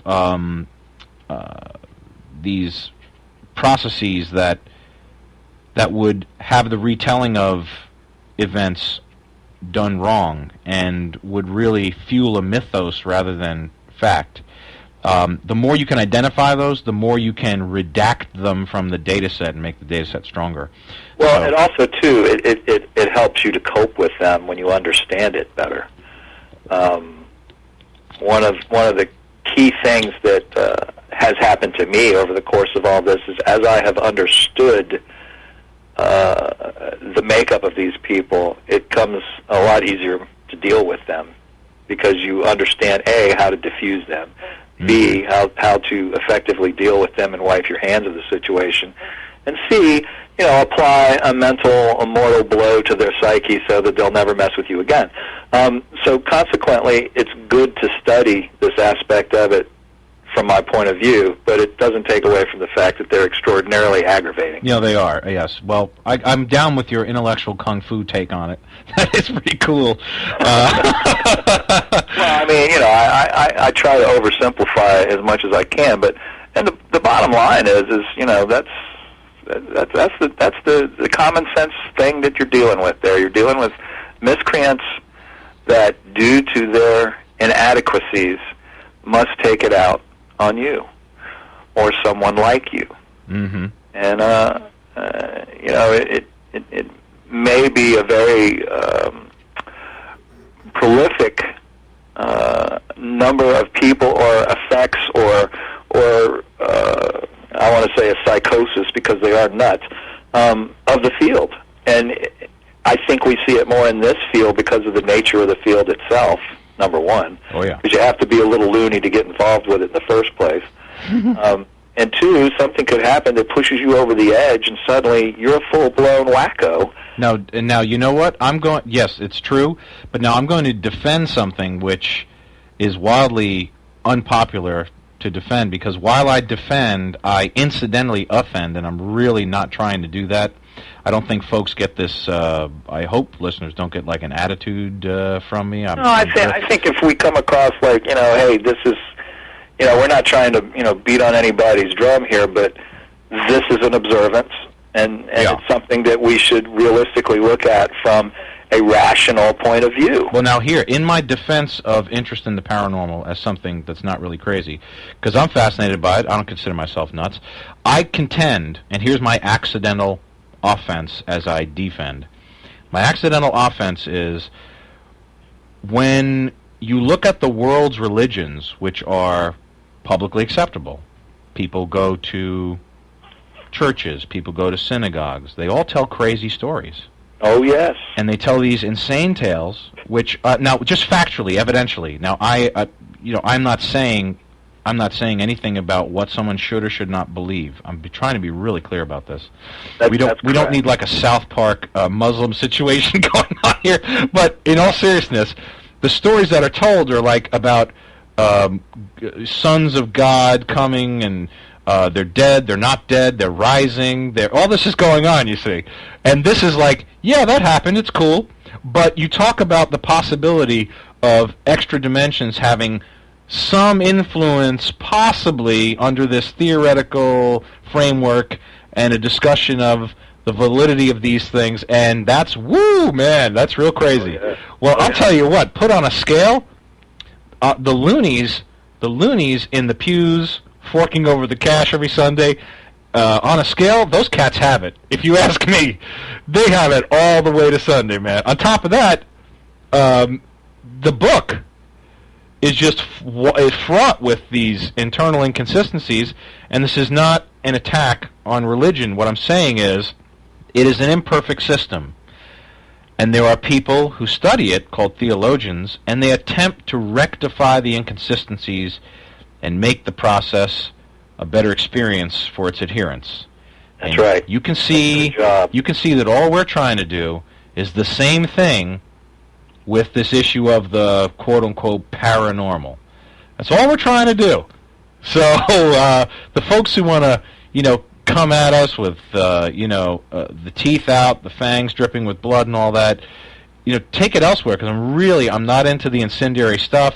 I'm kind of down with the intellectual process of things. Someone can really claim just about anything they'd like to me. If you can back it up with some logical underpinning, I'd entertain the thought very politely, So if we can kind of bring some semblance like that. Now, if that doesn't happen, I'm with you, where it's time to... I prefer my 9. I know they're probably not quite up to your standard, but listen, the clip load's easy, fast, and that's how I roll. So you've got more rounds. That's the difference. Well, that's the thing. Yes. So in the end, we're both going to take it street level if it comes down to it. But we are trying to bring some civility to it, and trying to bring some intellectual honesty to the paranormal. That's the difference too. In religion, you're dealing with belief and faith. Mm-hmm. These are two things that are without definition. All right? What we are doing, though, belief and faith have very little to do, other than in yourself and your methodologies, with what you're going after. You're actually looking for a physical trail of evidence. And that's the difference. Religion is meant to be a faith. It's meant to be a belief. That's right. What we are doing is meant to be a discipline. And should be a discipline. Should be. It isn't. In other words, that's the vision we share. Yes. Yeah. It's all about perception. There are a lot of people in the field who are faith-based. They are believing, and they have faith, and they have belief, and that's what is driving them. And there's nothing wrong with that. Nope. But call a spade a spade. Yeah, don't call it science. Don't call it science, because it isn't. It's you're entertaining yourself, you're following a belief, and there's nothing wrong with that. But it isn't science. It is faith, it is belief. And like I say, there There's a lot of that, and that's fine. But let's call it what it is. Let's not get out there and parade it for something that it isn't, because that's what gives the potential of this being a field a bad name. That's right. And that's why, a future discussion, it's obviously not in the time frame for tonight, but a future discussion, the distinction between, almost like a kind of, we'll make this as really interesting, a distinction between science and pseudoscience. And people would be surprised how much of what they think is science is actually pseudoscience. That's exactly right. Yeah. And the biggest battle is to separating those two.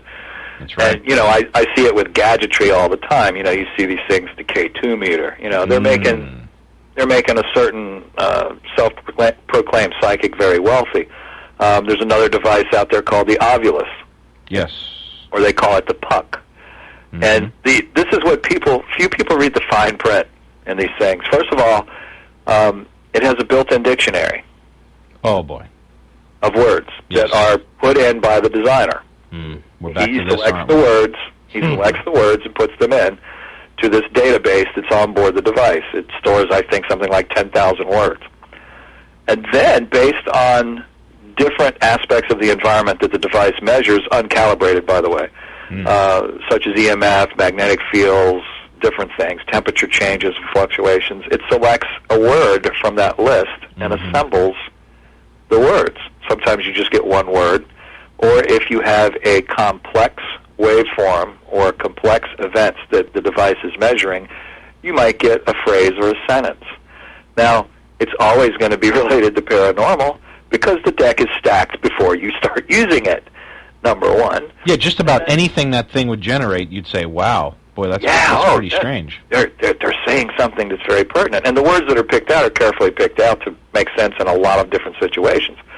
So, and then in the fine print on their website, they have this device does not claim to be able to communicate with the dead. It is a novelty item only, blah, blah, blah, blah, blah. But it's so small, it's got to have this disclaimer on there, or these guys will go to jail. Now, shouldn't the disclaimer be at least the size of the Surgeon General's warning on a cigarette case? Well, see, that's the thing. As long as it's there, they're covered legally. It doesn't have to be readable without a magnifying glass. It just has to be there. And it's up to the user to beware, Well, it sure is. Now, this comes back to something Jim Hale used to say all the time.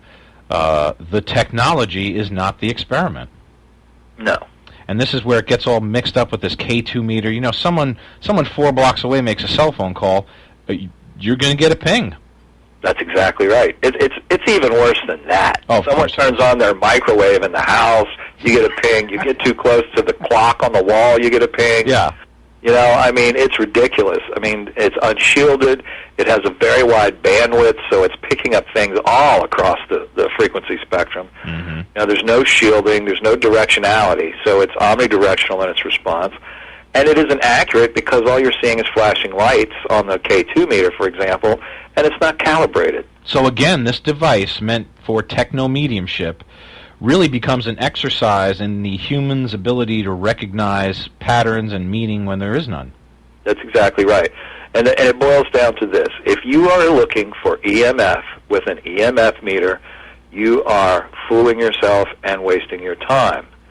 Because all you're going to know is that you have EMF. You're not going to know what frequency it is, and it very well probably is going to be 60 cycles, which is, everywhere in our environment. Yeah, pervasive. The only way to study EMF is to actually look at the waveform, actually see what the frequency of it is, and analyze the actual mechanics of the waveform itself to determine how it could be manufactured or what it may be. And the only way to do that is by using a sensor and an oscilloscope.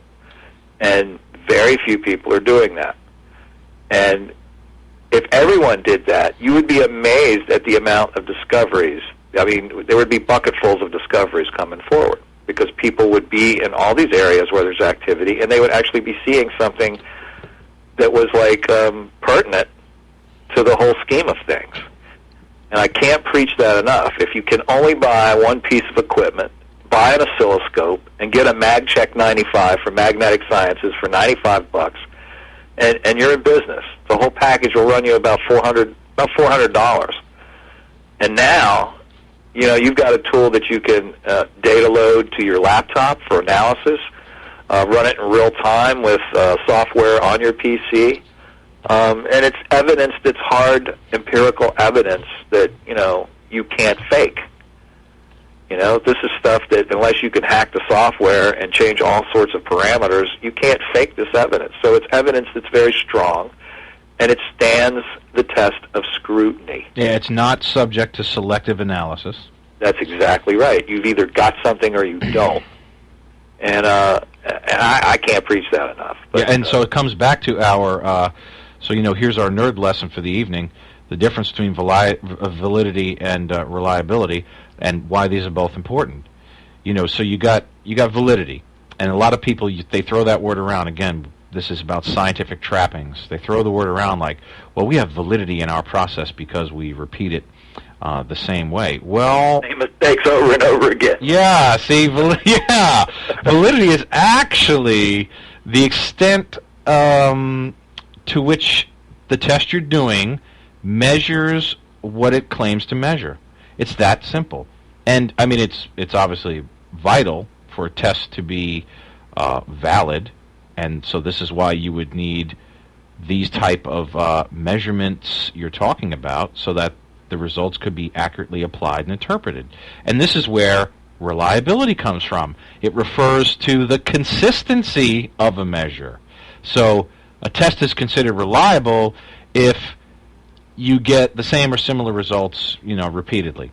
That's right. Right, and we don't mean the same mistakes repeatedly, which is a whole other thing. That's a path of its own there. Yeah, it sure is. Now, all this and more can be found in your forthcoming book, David, Paranormal Technology, A Guide to Understanding the Science of Ghost Hunting. That's exactly right, and you actually are one of the few to pre-read it. Oh, it's a great book. It really is. And offer a blurb for the back cover, which is greatly appreciated. Well, we'll be doing like audio reviews here as we go, and then got to formalize it. But yeah, you can't it seems like a perfect time to mention that you just cannot be complimented enough on showing the reader how to walk through this process of intellectual honesty we're talking about. How to take really anyone, you could have a pretty mushy approach to this. And after reading this book, you would actually have a scientific habit of mind that you could take to the field and practice it. And you could still operate outside the mainstream paradigm, but you'd be able to do so through a dispassionate analysis of data to reach real conclusions. And if you want to know what actually happened when you think something anomalous has happened, you should do what David does in the book. Begin with a null hypothesis. This is saying that nothing extraordinary happened. I know that's tough for a lot of folks, but that's where you have to start. Then you should examine, as David advises, with the technology he recommends, you examine each piece of evidence that something extraordinary maybe did happen, but you do so individually upon its own merits. You don't cherry pick. Then you discover if there's an explanation for each piece of evidence that supports or denies that hypothesis we talked about, right? And then, if you eliminate worldly explanations before considering otherworldly explanations, let's just say your conclusions would be a whole lot more valid and reliable. That's exactly right. I couldn't say it better. Yeah. And the thing that was the challenge of writing the book was to keep it at two levels. Number one, I wanted to appeal to the average Joe who's out there trying to understand what's going on and trying to do the right thing, but really lacks a source for getting the right information. And two, I wanted to have it on a higher level so that people with a background in science and possibly someone influential in the field of physics or other areas that could lend a hand would read it and be inspired to assist with research from their own perspective as well. So there's a lot of technical speak interlaced with commonsensical speak, whereas I will go into a nerd talk where I will go to the nth degree of what's going on with physics, and then I will come back in a couple of sentences say what this really means is blah, blah, blah, so that the average person says, oh, yeah, okay, that makes sense. So keeping it on two levels was the biggest challenge without losing continuity in each chapter, because as you read, I can go off on some pretty serious tangents with the theoretical parts of it. Yeah, as we both do. But then I try to come down to earth with the one paragraph of this is what this really means, you know. No, that's the thing. It's really, in so many ways, it's concise. I don't think you meander. It's all great economy of language. The book is real tight. Well, I try to make it entertaining to read, too. I mean, the reader needs to be entertained because it does get dry in places, because you're dealing with data. You know, you're dealing with analytical stuff. That's right. And sometimes you have to kind of keep the person entertained. So I'm always flying off with a statement like, you know, hold on, but wait a minute, or, you know, not so fast, you know, after a conclusion is reached.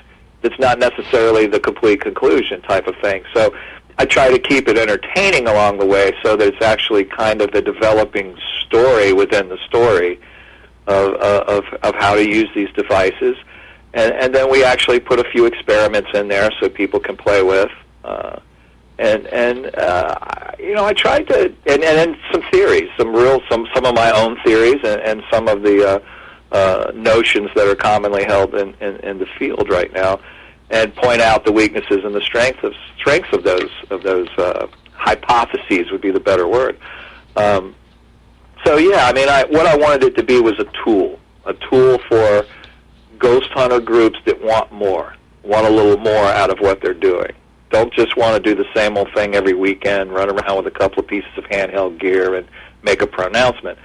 There's the tools in the book for any group to elevate themselves to a scientific level and approach to their ghost hunting. Which, again, the appeal is, that is needed because if we want to attract the folks we need to attract, so that we can bring to bear the experts and their expertise, if we can bring those folks and their expertise to bear upon the paranormal problem, we might actually get something solved. But if you continue to alienate them with, you know, kook-ass, way out stuff, man, you know, that's really going to make them run, turn tail, and duck and cover, which is the current state of affairs. Oh, yeah. With the exception of the folks you've interfaced with, because I would dare to say, here's the pattern.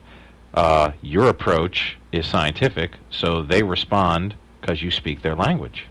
That's exactly right. And the only way we are going to get that is to speak their language. Yeah, so it's time to, get down with the language, get down with these scientific habits of mind, and the only way to do that, well, there's a couple of paths.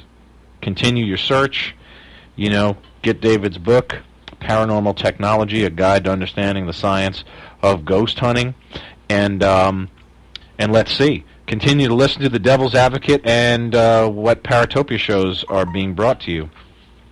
Absolutely. Now, in future episodes, this may be, this is all subject for change, but now... At a moment's notice, apparently. Yeah, well, exactly. I'm just going to throw a few things out there for anyone else who might hear it. They want to comment.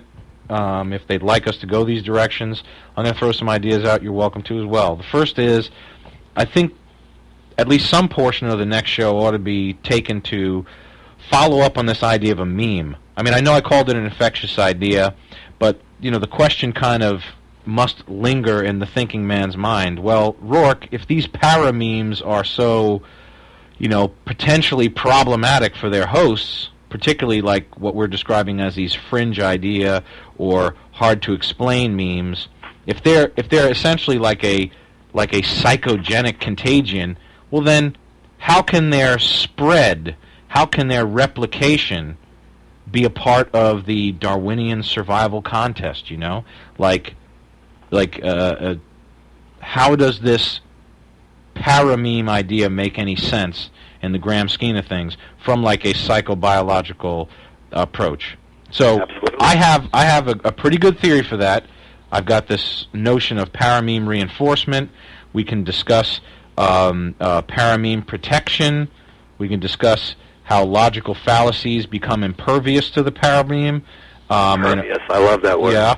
and we discussed some of the conclusions after all this and maybe some further research. And some of the brain chemistry involved, by the way, would be fascinating for listeners, I think, when I discussed this notion of like an attention-seeking then reward cycle.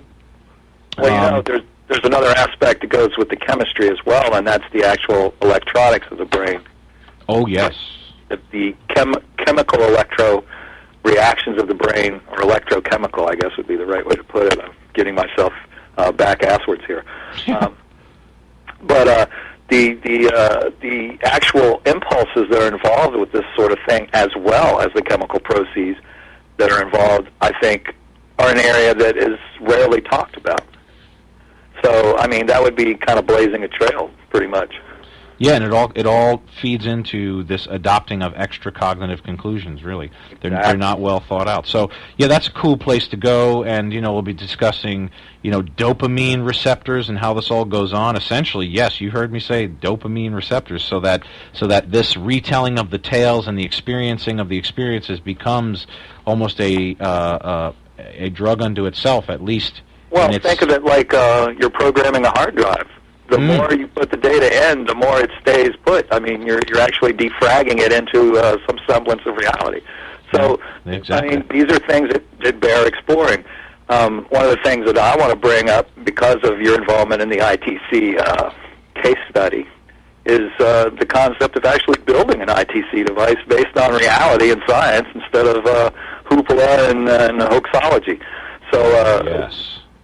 And, we actually have a model we're playing with that I put together very cheaply, and I have a model that's very expensive. So, but it's off-the-shelf stuff that anyone can purchase, and you don't have to have ethereal powers from the beyond to be able to operate it.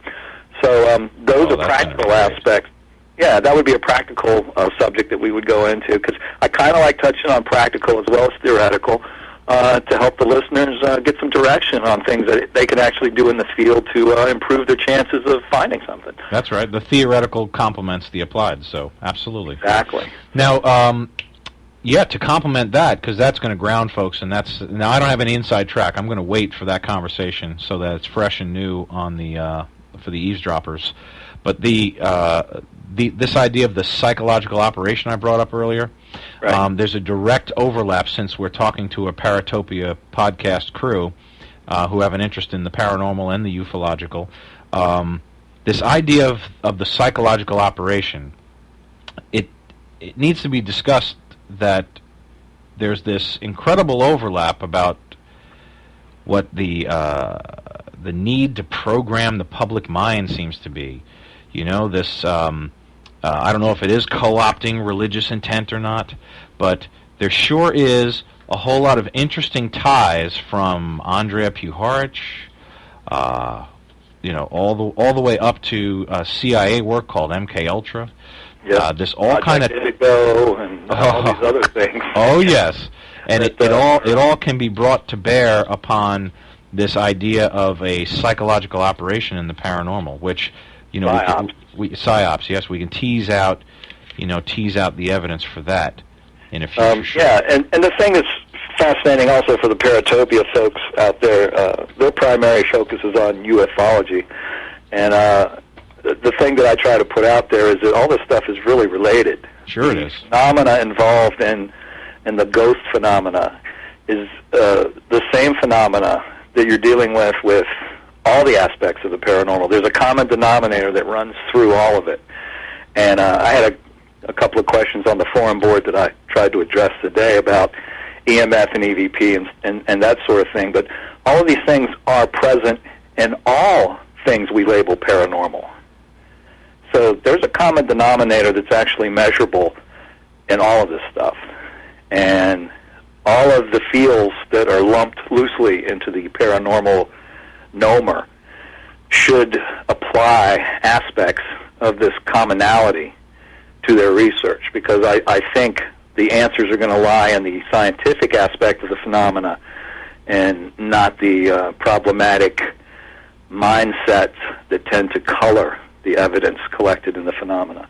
And that touches base back on what you're talking about. So now to quickly continue the overlap, between the paranormal and the ufological.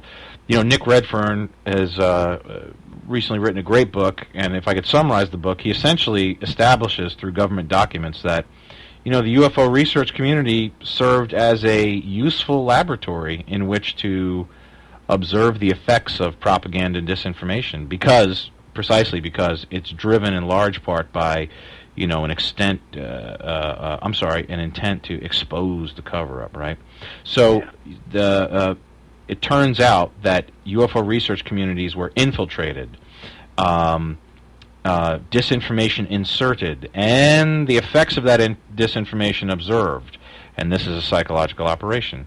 Well, I'm suggesting that the same could be documented, maybe not to the same extent, but to some extent in the paranormal. Specifically, we could talk about the Spiricom case. If we look at exploring implications of study as a consequence of exposing the Spiricom story as a hoax, we need to ask, well, was it a psychological operation, just as one of the questions? Was Spiricom nothing more than, let's say, a conspiracy to assassinate the character of the real George Mueller who worked for NASA, just because they used the name George Mueller for this obscure Orange Coast Community College professor, like basically a big nobody versus this NASA Mueller who would be tied to many Defense Department contracts. Maybe it was that. Maybe it was the entire event remotely influenced or, by the likes of Puharich, this CIA handler for the Spoonbender, did for some nefarious means by way of MK Ultra technology and or techniques. I'm willing to explore all that. And in the end, it does come back to the psychobiological explanation for these ideas, like the paramine. Why would part of the human condition be adopting extra cognitive conclusions, and how can we think our way out of the problem? So, first Dr. Phil would say, first you got to recognize you have a problem. So that's part of the process, is to say, hey, these are the things I could be doing wrong. These are the things I could be involved in, self-sabotage, completely unbeknownst to my conscious mind. That's exactly right. I mean, that's part of being the devil's advocate, is that we have to constantly check and balance ourselves to make sure that what we put out is reliable and is logical. Yes. And we've constantly got to check and balance ourselves and judge ourselves based on that notion. And it's really true. I mean, even all of us who are driven, sometimes we can be driven so hard we become blind to certain things. Oh, yeah. And we have to be careful of that, because that's how you let inconsistencies creep into what you're doing. And I'm almost anal about my approach to it, so I constantly beat myself up. I have these arguments with myself in the wee hours of the morning over conclusions that I reach and that sort of thing, just so that I try to turn every stone. And that's the important thing that this will do, is if we can teach folks to look inward and to assess themselves realistically, it will make their data more powerful. Oh, absolutely. Yeah, it's all about the data set, and then we can talk about interpretation. Exactly. Yeah. Well, so we've answered questions, and we've question answers. Yes, and our little podcast is growing. Yes, indeed. With the help of the Paratopia guys. That's great. Yes, many thanks to them for giving us this little boost here. And we can remind folks that when we're not featured on Paratopia, our podcast will be up every week at the spinvestigations.org site. So if you want to follow us, it'll be posted. Usually we have it up by Monday. It seems like we're hitting pretty close to reality with that. We usually have it up on Monday, and then you can follow us as well in your off time when you're not listening to Paratopia. Excellent. And we promise to try to be constructive and witty and funny and nerdy. And you can email us if you have specific questions about on our website where the podcast is archived. We actually have both our email addresses, so if you've got a question for either one of us, you can pop us an email, and we'll address it on the next show. Excellent. And on that note, David? It's been real and it's been fun, but it hadn't been real fun. All right, brother. Till next time, my man. Till next time. All righty. Looking forward to it, and I need another cup of coffee. Heck yeah. All right, brother. We'll talk. All righty. Bye. Bye-bye. All right, there you have it, folks. Was that not frickin' spectacular? I think that was probably the science lesson that Jeff had wanted so many episodes ago.